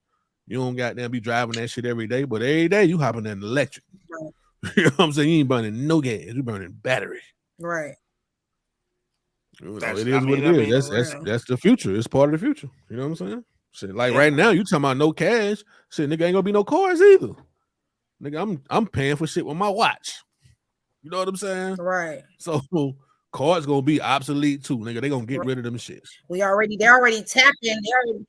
You know what I'm saying? That tap shit. Right. They're already phone, doing the things where watch. you can just tap the phone to pay with your card. Your cards are all virtual. They're gonna take everything away for far as paper wise, and then make that shit all like. Hey, y'all know what's crazy? You know what's crazy? For me, it seems like anytime I really spend some money, I'm not tapping or swiping or paying with cash. I'm typing in the motherfucking number. You know what I'm saying? Right. My main transactions are made online, for real. Other than if I go buy some gas or some food, but even I can buy food online. Right. Though. I can get that shit delivered to my house. I get a Walmart You know order what I'm online. saying? Right, me too. Like, for real. So they fuck around and get rid of all that shit, nigga. You be typing in a number. You know what? But then that's gonna stop people from really having jobs, and that's gonna stop the jobs for people. You know what I'm saying? Because people, if you're not doing no collections or accounting or something like that, it's gonna be kind of hard for people to even have jobs if they transform into that type of formation. Because, like you said, if you're paying bills online all day long, if you're doing this and doing it this way, why would we need you to be here working for us then? If you can just shop and pay for groceries online, all we need is the people that's helping us to grab the groceries, stock the groceries, I think ship. They'll minimize cashiers. They'll put them You're somewhere right. else, like in stocking or something, because they would probably need more help there. You know what I'm saying? Well, they got robots stocking the shelves, and then even when you start doing autonomous cars, electric can be autonomous, right? So therefore, that cuts out the Uber, Lyft driver, that cuts out the DoorDash, and So you know the Uber Eats, that cuts out all that, and it makes more sense for them to do autonomous. Because think about, I done been in areas where I didn't try the Uber Eats and do all that, and wasn't able to get nothing because there wasn't nobody in the area. So you know they got that up and running. You know that's already up and running. I'm just saying to where it's just a norm. You know they got them at Juicy Crab and stuff like that, like in Conyers. A machine came up to me with my drinks, my food, and everything on a tray. That's what I'm saying. A little That's robot. what I'm saying. And then you got the little robots at the mall. The security people, they got cameras in the little robots at the mall looking at you to see if you got a warrant and all types of shit on that little robot. That shit is crazy. So it's just in Phoenix, Arizona, though, they got a whole they got autonomous cars already on the road out there, doing like Uber services and shit like that, man. They've been had that shit for a couple of years. They're like the experiment city. Right. Yeah. And it's on a small scale, it's working for them. You know, they ain't had no problems with it. Right. So like we'll see how that shit grow. In a minute, nigga, you'll be goddamn motherfucking robot, a drone will be dropping. They already Amazon been had the drones though, dropping shit off. Niggas don't even know that. Right. You don't even know because you don't see the motherfucker drop the shit off. You know what I'm saying? But I remember when I used to work for Pepsi a few years ago, they made a package specifically to fit in a drone, in a box that a drone could carry, dog. And that's where the 15-pack 7-ounce cans came from. The 15-pack of 7-ounce cans, Coke or Pepsi products, was made specifically in the mind of drones being able to transport them shits not being too heavy. Also, people started weaning away from soda, so they tried to make a smaller version where you could just hit right quick, like, and probably drink you some water and wash it down with. You know what I'm saying? Because motherfuckers ain't drinking big boy sodas no more. The days of that shit over with. But the technology is here. Yeah, the technology is here, but getting into a place where it's all the way to where you know they don't need human beings for a lot of stuff no more. I still think we're 20 years away from that. I don't see the infrastructure. If you was trying to have something up by 2030 as far as to support a full electrical infrastructure, then I think obviously it's going to have to be you're going to have to start building that type of stuff now. What did I say? Waymo's driverless vehicles are picking up passengers in downtown Phoenix. This is right now, my nigga. And that's what the car looked like. It looks fancy. Would you ride in that, Donnie? Yeah, absolutely. But I don't think I would. Nobody's driving. Nobody's driving. Nobody's driving this. But that's what I'm saying. I don't want to like on a drunk night, man. I'm moving around. I might just laugh about it, but just to be on the regular, that's not something that I want to do. I don't want to be in a situation where I can't control it. You know what I'm saying? So if I can't control, or say something to the, I'm just cool, man. I watch movies like The Terminator, I, Robot. Them type of movies gave me bad feelings about robots in general. And I think that's where we're heading. I think this is just make me a little bit uncomfortable because as far as the safety precautions go, you know what I mean? Even though this is more safer as far as all the stuff that's been going on with the Uber Lyft drivers with sexual harassment and dual things of that nature, this may be something good for a lot of women coming from the club or other women, who, could be looked as a target of being fondled with or played with. And this would be cool for them. But far as myself, I can't have nothing automatically just controlling me. But let me chime in with you on this though, right? Let me chime in with you on this though. Wouldn't it be even scarier to be in something like this because this can be hacked? One of the sex traffickers can hack this motherfucker and take you right to their house.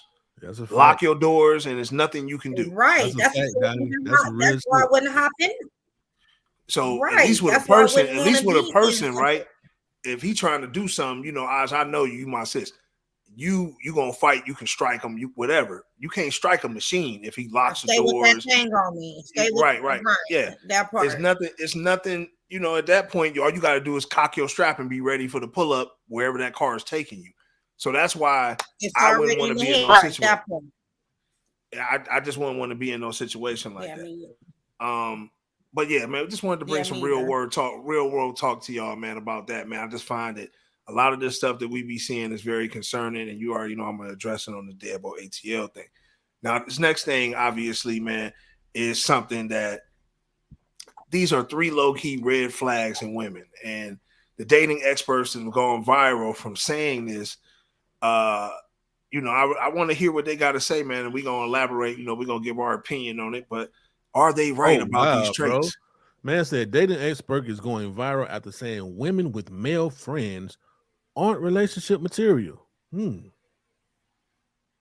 3 low-key red flags in women. Number 1, she fails to thank you or show you any type of gratitude. If you're hanging out with a girl and you notice that she never says thank you when you pay for the bill, or just to say that she appreciates you, you got to move on. She's not going to change, and then you're going to end up resenting her. Number 2, she has male friends. Aside from some very rare scenarios, when a guy and a girl are talking, it is not platonic. And even if she's not interested in him, he's probably interested in her, and then she likes having that validation. The point is, if a girl has male friends that she regularly sees or even just texts with, that's the type of girl who's always going to have one foot out the door in a relationship. Number 3, she manipulates you in small ways. If you've already hung out with a girl a few times and she's still down to keep hanging out, but she will literally never text you first, she's low-key trying to force and maintain this dynamic where you're the one who's going to be chasing her forever. When she uses the line, guys I've seen in the past would never do that. She's making you feel bad for whatever boundary you're trying to set with her by talking about guys she's seen in the past. She's trying to force you to be jealous.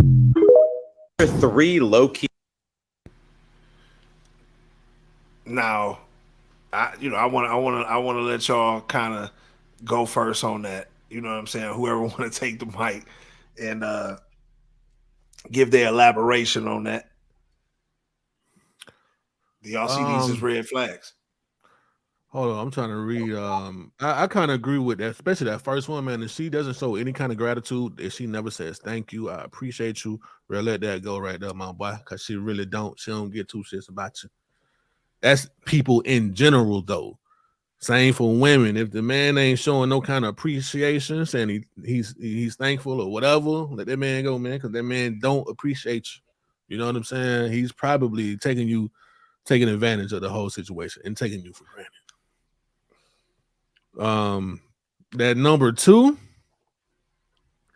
man, that's a hard one right there. But the thing about that one is most women that I know that have a lot of male friends are rarely in relationships, bro. For some reason, their relationships don't work. It's always a problem with either the male friends, woman, or the person that they trying to be in a relationship with. So, I mean, I understand where he coming from, man. Like, for real, I do, man. I got some homegirls, my nigga, and it's hard for them to have, like, they don't really be having like men like that, bro. You know what I'm saying? Like, for real. And I be happy to, what's up, my nigga? They think, you know, about 2 months later, but they be gone, bro. You know what I'm saying? Yeah. I think when you, I mean, I want to embrace nigga, man. What's up, bro? Shit, you know what I'm saying? Right. You be rooting for them type. You be rooting for them type of homegirls. Like, we good, man. You know, woo. But I think it'd be like an intimidation factor. You know what I'm saying? I think it'd be like on that type of time to where, you know, women, you know, who tend to have, like you said, a lot of male friends. I think it points to the insecurities also in the man. If a man can't, you know, it just depends. You know what I'm saying? It depends on what she does. Like if you got to think, like if you're an older woman, right? I would have a problem with my woman having multiple male friends. You know, I think, you know what I'm saying? Like, you got multiple male friends that you kick it with, that you talk to every day on the phone, and we, you know, we're an older couple. We ain't in our 20s and no shit like that. I don't know. Maybe I would have a problem with that. You know what I'm saying? Like, what if that's all she got? That's all she got. It's male friends. You probably will be jealous as hell. You'll be jealous as hell, and you'll be accusing your girl of cheating because she got a gang of guy friends. Like, you know. So do you feel like, okay, so looking at that clip, young, probably. So looking at that clip, right? What do you feel about these red flags?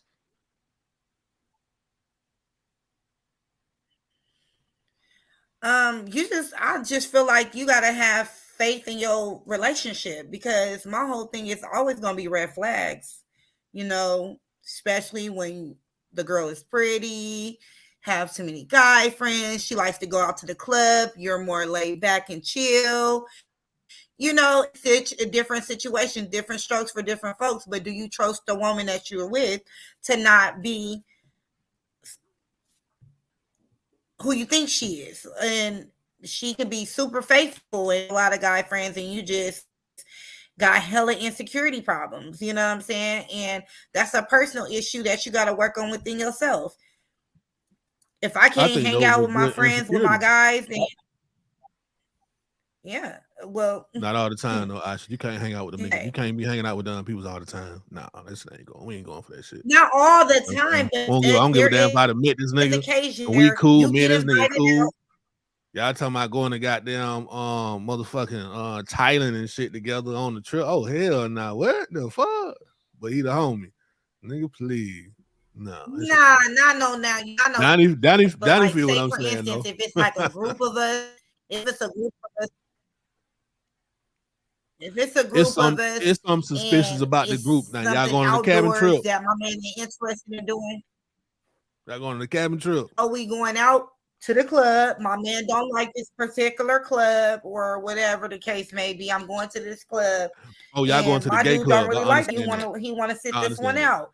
Yeah, see, that's cool. I ain't got no problem. Like if my girl got a couple of gay friends or whatever the case may be, we're gonna go that route with it. I could probably live with that. But if you got you got a couple of straight alpha male niggas, and you know what I'm saying, they you know, it's just, I don't know, man. Them niggas can't be trusted, bro. It's just prime example, me and you. No. Prime example, me and you, Don. I go with you all the time. I think that's an exception. You know what I'm saying? But even if I had a man, that's the exception. What makes you an exception? Because that's your actual friend. My ass.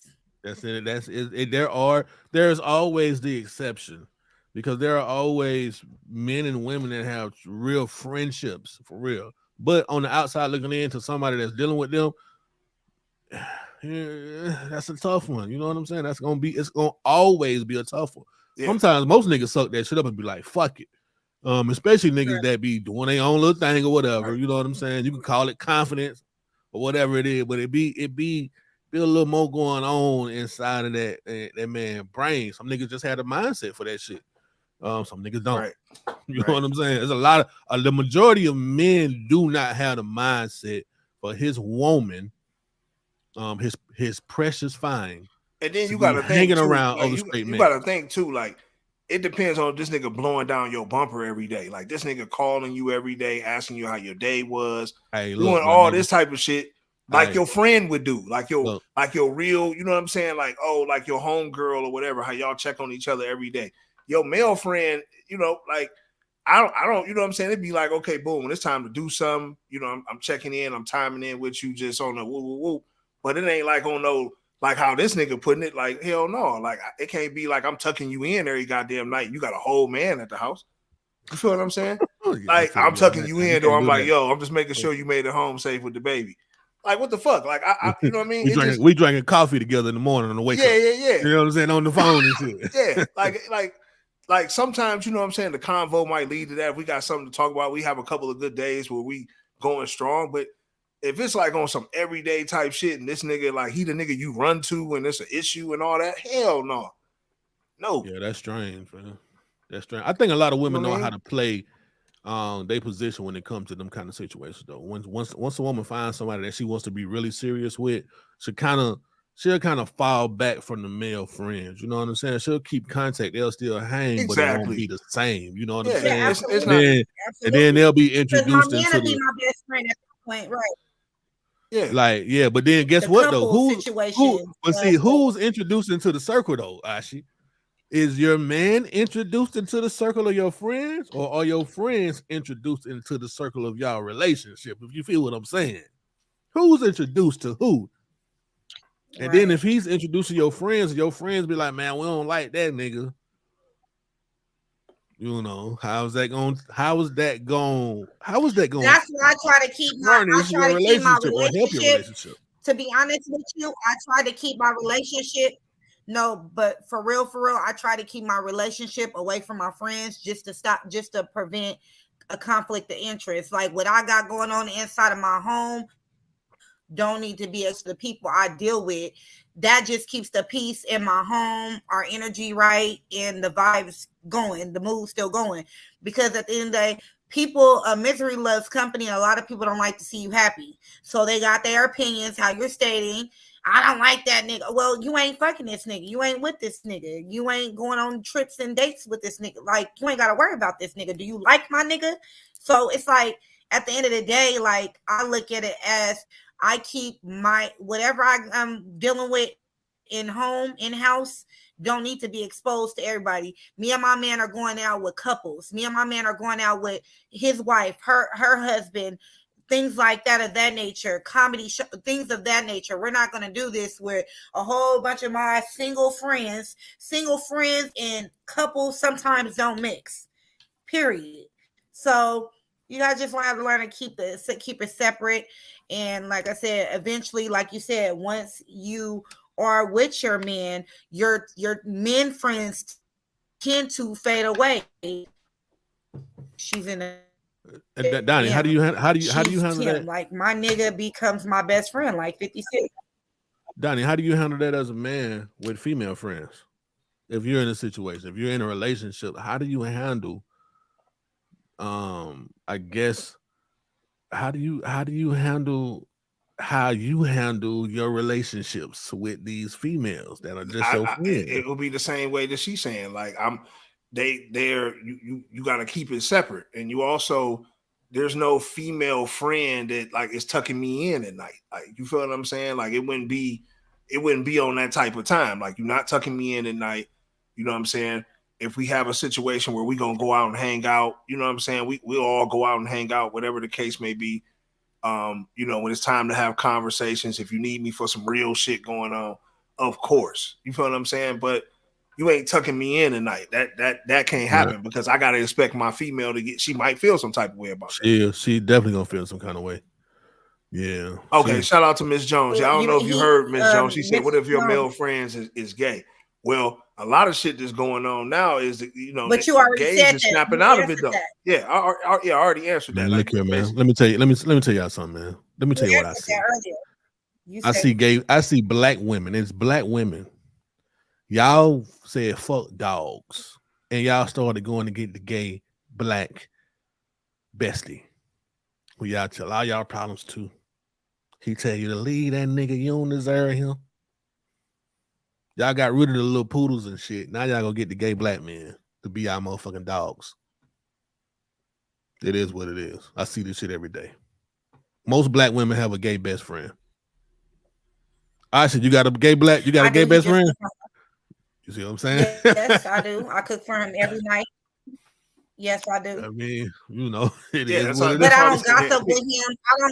I don't gossip with him or nothing like that. You know what I'm saying? We keep it like on a family more oriented level. I cook for him after he get off of work, make sure he's fed, and we talk about work and what I got going on. What It sound like you got a work, and then man. that's It sound like a relationship. It sound like you in a relationship. No, No. But this what I'm saying. good. I just make sure he But eat let me good, ask like, you this. you know. No, let me ask you this though. This is a He's question. getting right me here. ready Trav, for my man. He's getting me ready for my man. And I want anybody in the comments, and I'm also asking you too, Ash. If on a night, right? Like say you had an attractive gay friend, and on a night y'all talk about some real shit, and you end up hugging him, and he makes a move and tries to kiss you, and I'm gonna tries slap to the get dog innocent. shit out of that motherfucker. I'm gonna slap the dog shit out of his ass. Drop I a ain't even bomb gonna for play the them dog games. shit out of a This is nigga. exactly why it's ways and stuff like going on in this world, because you got motherfuckers playing like they motherfucking gay, and then they low key kind of straight. I'm not playing that shit. We're not gonna do that. You don't violate me, period, in any type of shape, form, or fashion. Because if you do, I'm gonna knocking your motherfucking ass out. You already think you a bitch, so I'm gonna knock your ass out. Don't touch me. Don't know. And then at this point, I'm blocking your number. We ain't even got nothing else to talk about. I ain't even about to fuck with you like that no more, because you violated me. Like, I'm confiding in you, and then you try to get all sexual with me and shit. You bi-curious, nigga. I'm strictly dickly. I don't even play them type of games. So at the end of the day, yeah, we ain't gonna do that. So yeah, that's I mean, but you know, yeah, shout out to what Miss Jones said. She said that's disrespectful. It gotta be boundaries set. Boundaries gotta be set. Period. But you know, overall, if my girl had a gay bestie, man, I guess I would let it ride. It just depends on, man, if she always bringing that nigga up in conversation, talking about, well, What if Max he's said I always think you there? should do. Now, what if he's always at your house? Now that I would have a problem with. Like I can't. Like he always there. Like we get. He we just get walk together. in too. He got a goddamn key to the house. He ain't got no key. The door is open. The door is open. He just walk in. You know, he just walk in. He just in the living room. I come home from work. They on the couch. They having a discussion. See, that's what I'm saying. That nigga eating your motherfucking gummy bears in that bitch. It got to be boundary set, man. He the win in your sack. Should have gave this nigga some weed. Yeah. I mean, it gotta be boundary set. It gotta be a lot of things set when it comes. Okay, to so that. what about if it was her brother? Well, then I mean that's her brother. There's nothing I can do about that. This nigga eating your gummy bears. He ain't Well, your see, man now you cave. disrespecting. It don't matter if you straight or gay. saying? You eating my gummy bears. You doing all type of weird shit. I gotta say something about that to you. So yeah, but so if it's anything like that, I don't care about what your sexuality is at that point. Who you say something to? And Her or we him? don't really have no. Well, it problems, so depends we're gonna on me make and that him clear got a on here. relationship. Like as far as like we cool. He done been around. I done been with her for a minute. I'm coming at his ass. I ain't saying shit to her. You know, I'm gonna come on and say something to him And about then what's going on. sometimes shit. No. So, you know, at the end of the day, you know, enough about that part, right? This other part, though, I really want to show real quick, though, is I feel is ultimately disrespectful too. And it's a lot of women, you know what I'm saying, that do this type of stuff. They're not in tune, right? They expect the man to be in tune, to buy them all the designer, know what their favorite, you know, nail polish is, what book they like to read, etc. But my man right here kind of calling his girl out for what he feels is disrespect on his birthday. We're gonna run this little clip. About that. No, I'm saying like, no, I'm being dead. Like, no, okay, whatever. I'm not trying to be ungrateful. I'm just letting you know that I care more about my birthday than somebody else's birthday. You know what I'm saying? Like, Christmas is Jesus' birthday. It's not my birthday. So, like, literally, you got me a Nike tech suit, some white Air Force Ones. I did need some t-shirts, but damn, man, that's like an everyday gift. Complain about their birthday gifts. So really, this is gonna be the last year of me getting you. Okay, it's not about the birthday gift. It's about the fact that I go all in on your birthday. You got Louis Vuitton, Birkin, Gucci, Balenciaga, all these things, designer things that I get you on your birthday, and then on my birthday. So you're not learning things from this. What I'm trying to teach you is like, babe, listen, babe, I love you for real, but I'm just letting you know that on your birthday, I always go in for you. You know what I'm saying? Ain't nothing funny about that. No, I'm saying like, no, I'm being dead. Okay, let me chime in real quick because this is crazy as fuck because it's always the thought that counts. You know, people be so caught up with materialistic things. Her pockets may be financially able to get him some fucking Balenciaga shoes or a fucking Gucci belt. Shit done went up. Gas went up. Prices went up. For real, Gucci done went up because all the sandals and shit I got from Gucci, that shit went up $200, $300 more than it really was in the beginning. So her pockets may have not been, she might have not been able, you know, and it's always the thought that counts. That's why people got life twisted, even when it comes to Christmas, because Christmas is not about giving. Christmas is about being around family, your loved ones, you know, we're breaking bread, we're eating together. You understand what I'm saying? It's not always about giving, and we corrupt our kids because they're thinking every holiday they deserve a gift. Would you rather have your roof paid over your head, or would you rather me be with an eviction notice on my door because I just bought these good gifts? You understand what I'm saying? Like, my priorities come before the materialistic things. Now, if I have it to go get, I can go buy my baby a Gucci wallet for $600-700 if I had it like that. But if you're giving me all of this is because you're keeping me up on the same level as you. You should want me on the same page as you. What you got, I should have, most definitely. But if I'm not in that predicament of really like spending my bread on that type of stuff, you should be respectful and just say, thank you, baby. I appreciate that. Nigga, I might even have a whole room together at the W with roses, balloons, everything on there. And it has happy birthday with a big ass expensive bottle. It's always the thoughts that counts. You can be creative, and I like my relationships to be creative. So if anything we do, it has to be from the heart. Like, that right there was kind of like, that nigga, that would have been his last gift, and we probably would have been done. Hey, man, men go through this. Women chime in. This is just what we Trav, what BBW representative say? BBW representative, BBW representative. Is that a woman? I want to see what she look like. No, later. No, said no, he's not wrong. He's letting her know he goes above and beyond, and he needs her to do the exact same thing for him. She didn't want to hear it because she thought she was doing good. It's okay, sis. You can do better. I mean, I would have thought that when I went shopping, considering the things I get on my special day, and basically top that shit.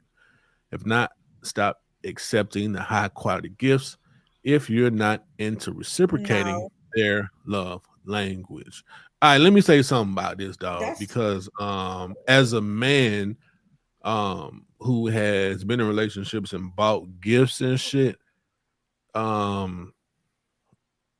feel like this is what we go through. Sometimes, you know, I might buy you a TV for Christmas. You might buy me a bottle of cologne.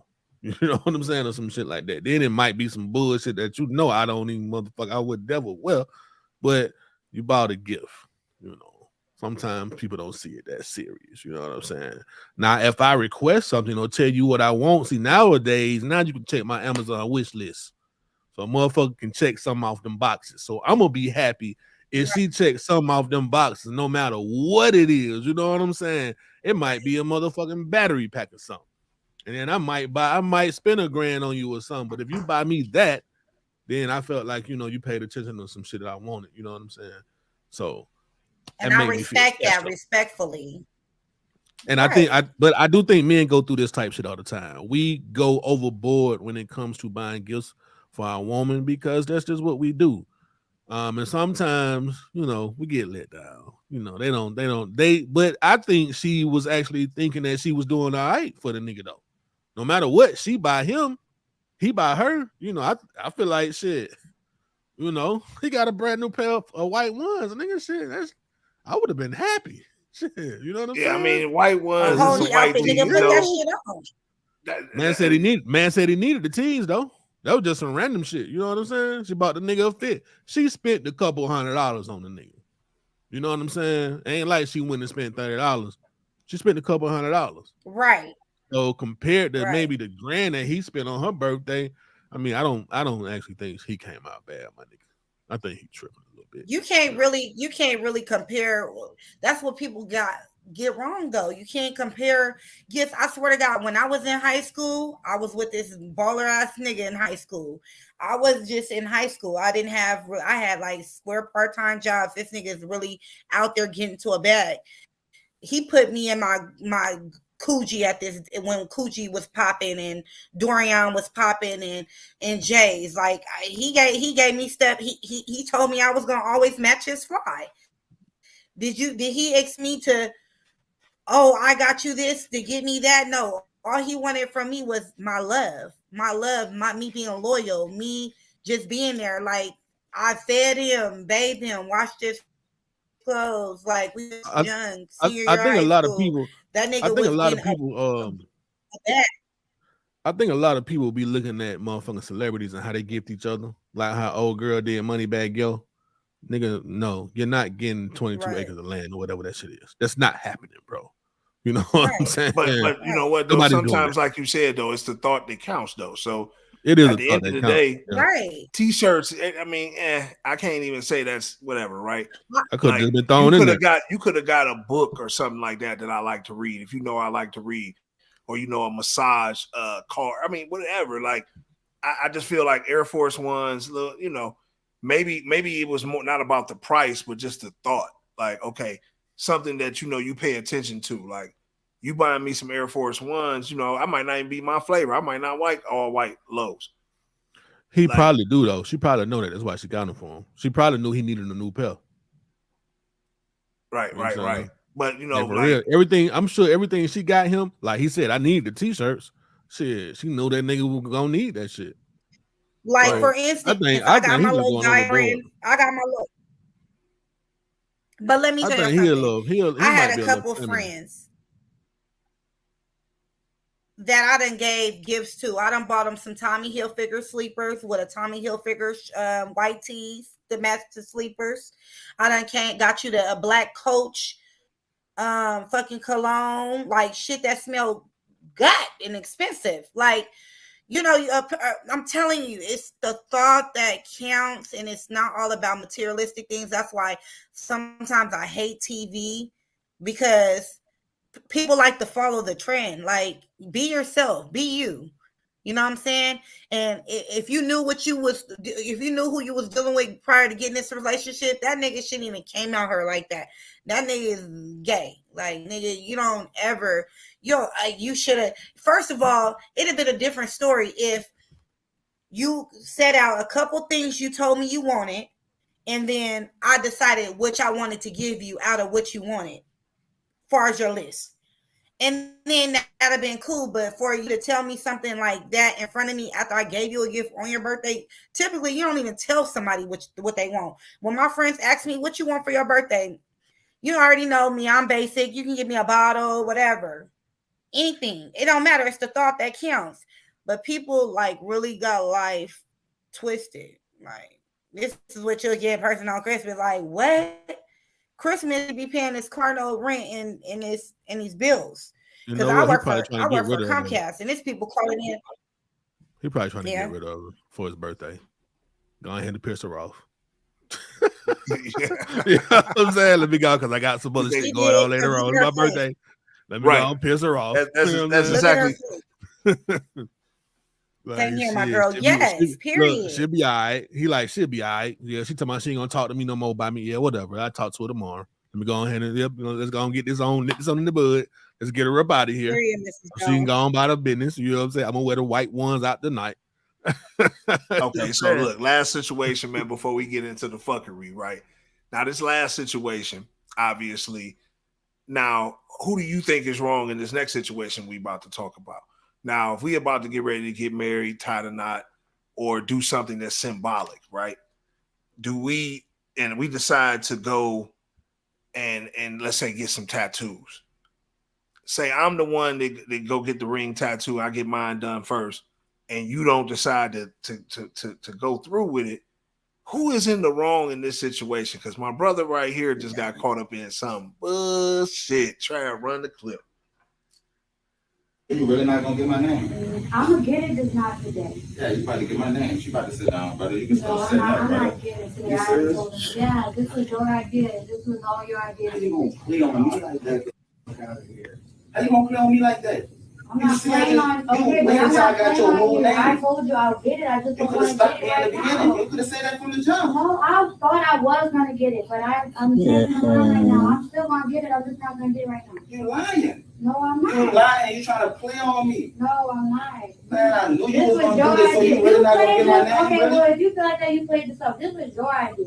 This was your This idea. was our idea. Okay, but This you is our idea. We was up- laying together okay. on Instagram, and we seeing the couples on Instagram. You said, "Hey, let's go get each other That would name." be nice, but this was your idea. Nobody put a gun to your head and said that we're gonna go right now. My head, really? Yeah. That's what you gonna do? Yeah. You're killing me. So come get this. So you really? Yeah, that was on you, my brother. I mean, I think this, you know, let me He just should try have her go first. Yeah.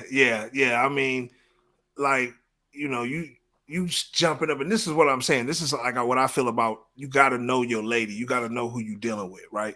You had to know that homegirl was on some. You know, you can kind of see it in her eyes. A person gonna give off their intentions before it's time anyway. If she wasn't just as geeked as you to get this tattoo, then, bro, like Trav said, you should have had her, and like I said, you should have had her go first, and then you should just went on and followed through.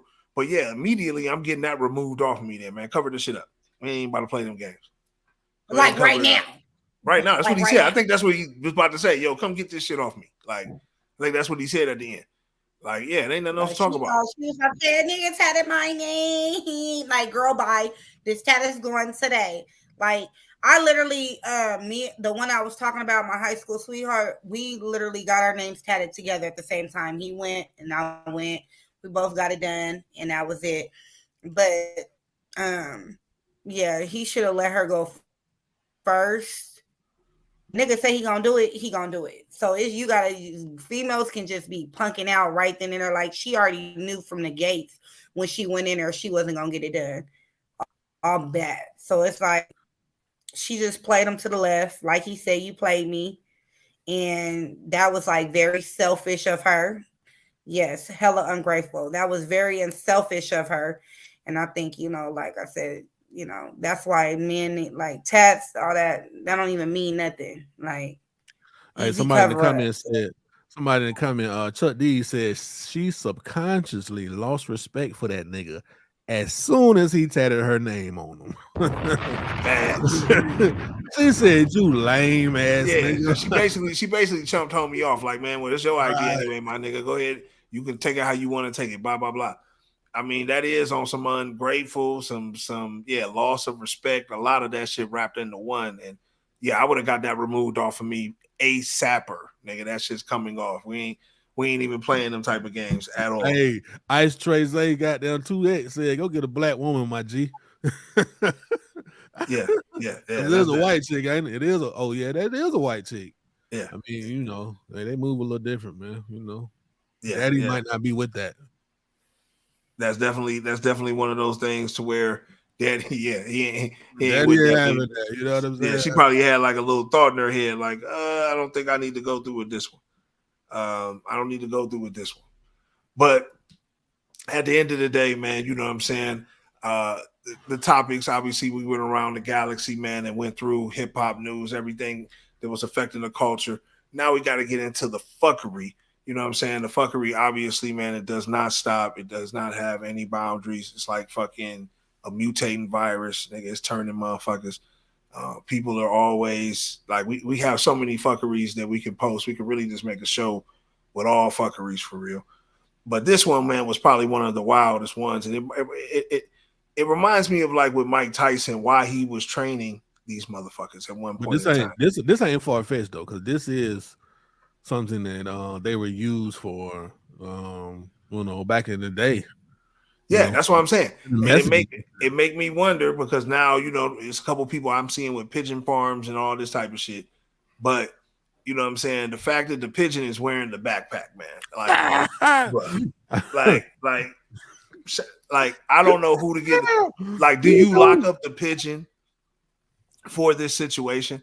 Like, does the pigeon go to jail now? Like, is the pigeon gonna snitch? Like, what's the pigeon doing? Like, you know what I'm saying?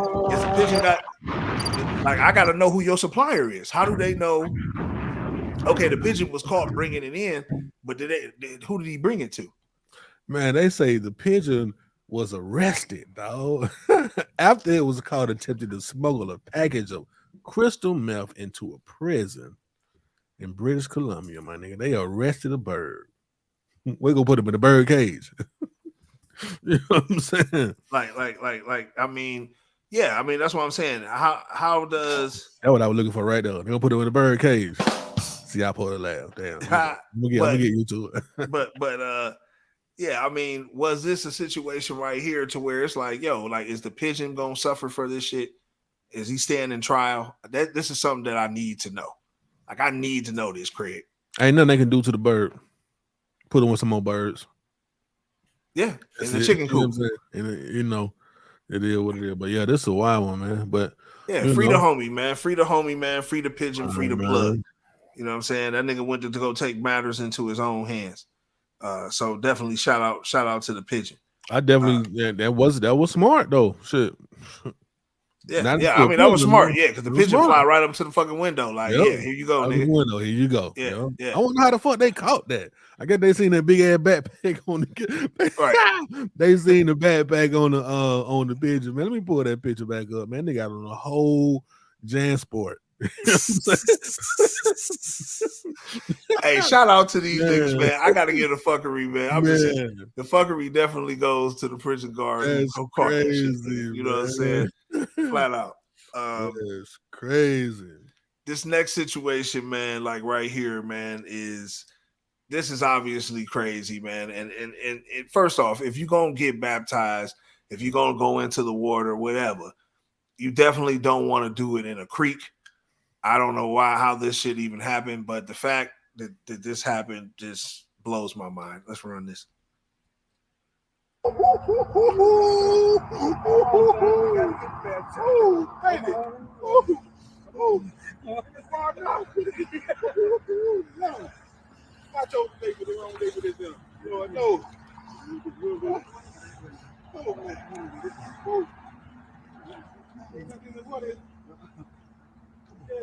Come on, let's go, baby. Come on.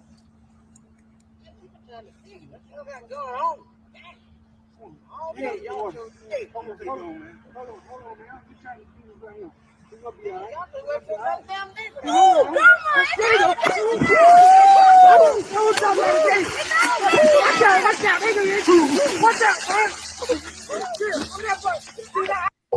on. I mean, look, I don't. What would make you do it in a creek? I just don't know. But not only that, why did the pastor drop him like that? I mean, because he was trying to get up out of there, Bubba. Do you think it was an alligator in there? It was some, because he saw it. It was some. I seen the tail or some flip. I don't know, but Buddy gonna watch. The motherfucking this nigga fishing, man. Buddy said, man, I'm trying to fish, man. What y'all got going on, man? Right. And then look, some jumping about the wall. Oh, hold on.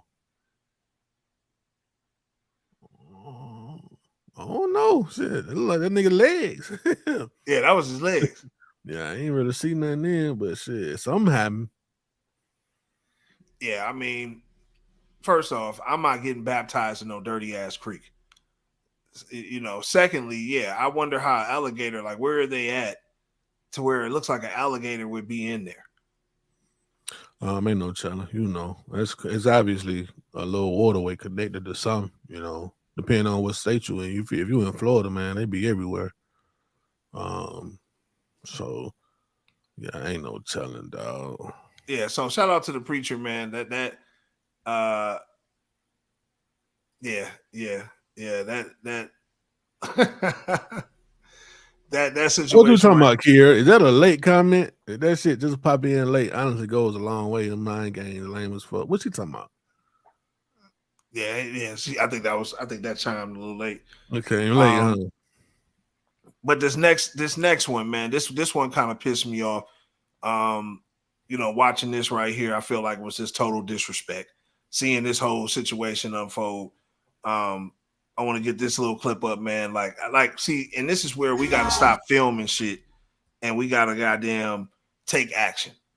The fuckery definitely goes to this man. He's just spraying a lady, you know what I'm saying? Telling her to move from in front of his establishment, spraying her with a goddamn hose. Yeah, that was a bit extra, man. He shouldn't have been doing that shit. It's a certain way to do it. He chilling too. Like he posted up. That's crazy. Yeah, I think he could have been done a better way. I don't know. Yeah. I mean, but what do you do when the person doesn't move? Do you call the police? Yeah. That's what you would have done. Call the police.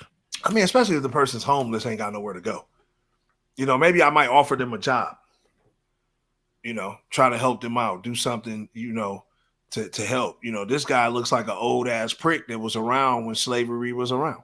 Yeah, he is an old ass prick because he just sitting on chilling for real. Yeah. She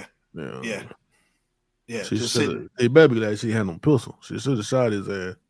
Facts. Definitely. But yeah, I definitely got to give a fuckery to the white man. Not all white men are like this, obviously, but yeah, this dude right here, he made y'all look bad with this. Obviously, man, the last fuckery, man, of the show, man, obviously goes to some weird shit, right? But with this right here, man, look, I understand you want to have your wife back. I understand all that stuff. Like, I understand that she might have died suddenly, you know, you just miss her feeling. But I think doing this right here, I just ain't feeling this, man. I think you gotta let be dead, man. And this right here was just crazy. Brought his dead wife back to life as a living dog. He spent $3,000 to make it happen. Interesting. That's just something weird right there, man. Like, but I understand the point of love, though. You know what I'm saying? I hated to. The reason why I just gave it the fuckery because I think he's just doing too much. And it's like some Norman Bates shit. Yeah. That's what it reminded me of, man. Like, could you imagine being a relative coming over there and he's with his, you know, the wife? And I was like, damn, I thought we just first off, I'd be shocked. Like, just imagine you went to the funeral, right? And then you coming back to check on Uncle Ron, whatever his name is, and you come back and check on him. You walk in the door, and then you see his wife sitting right next to him.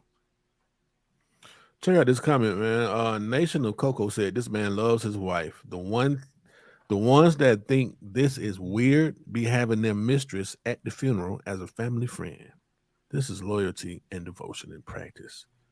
So, do you believe that this is a bit weirder than having the one that you were cheating with at your wife's wedding? I mean, at your wife's funeral.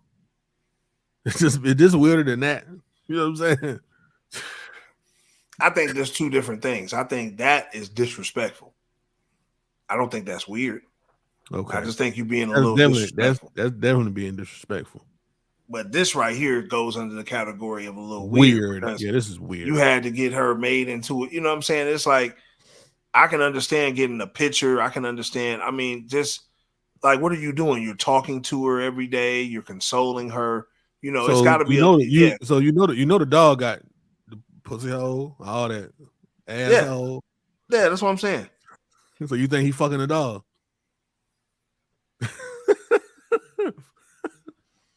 It's his wife.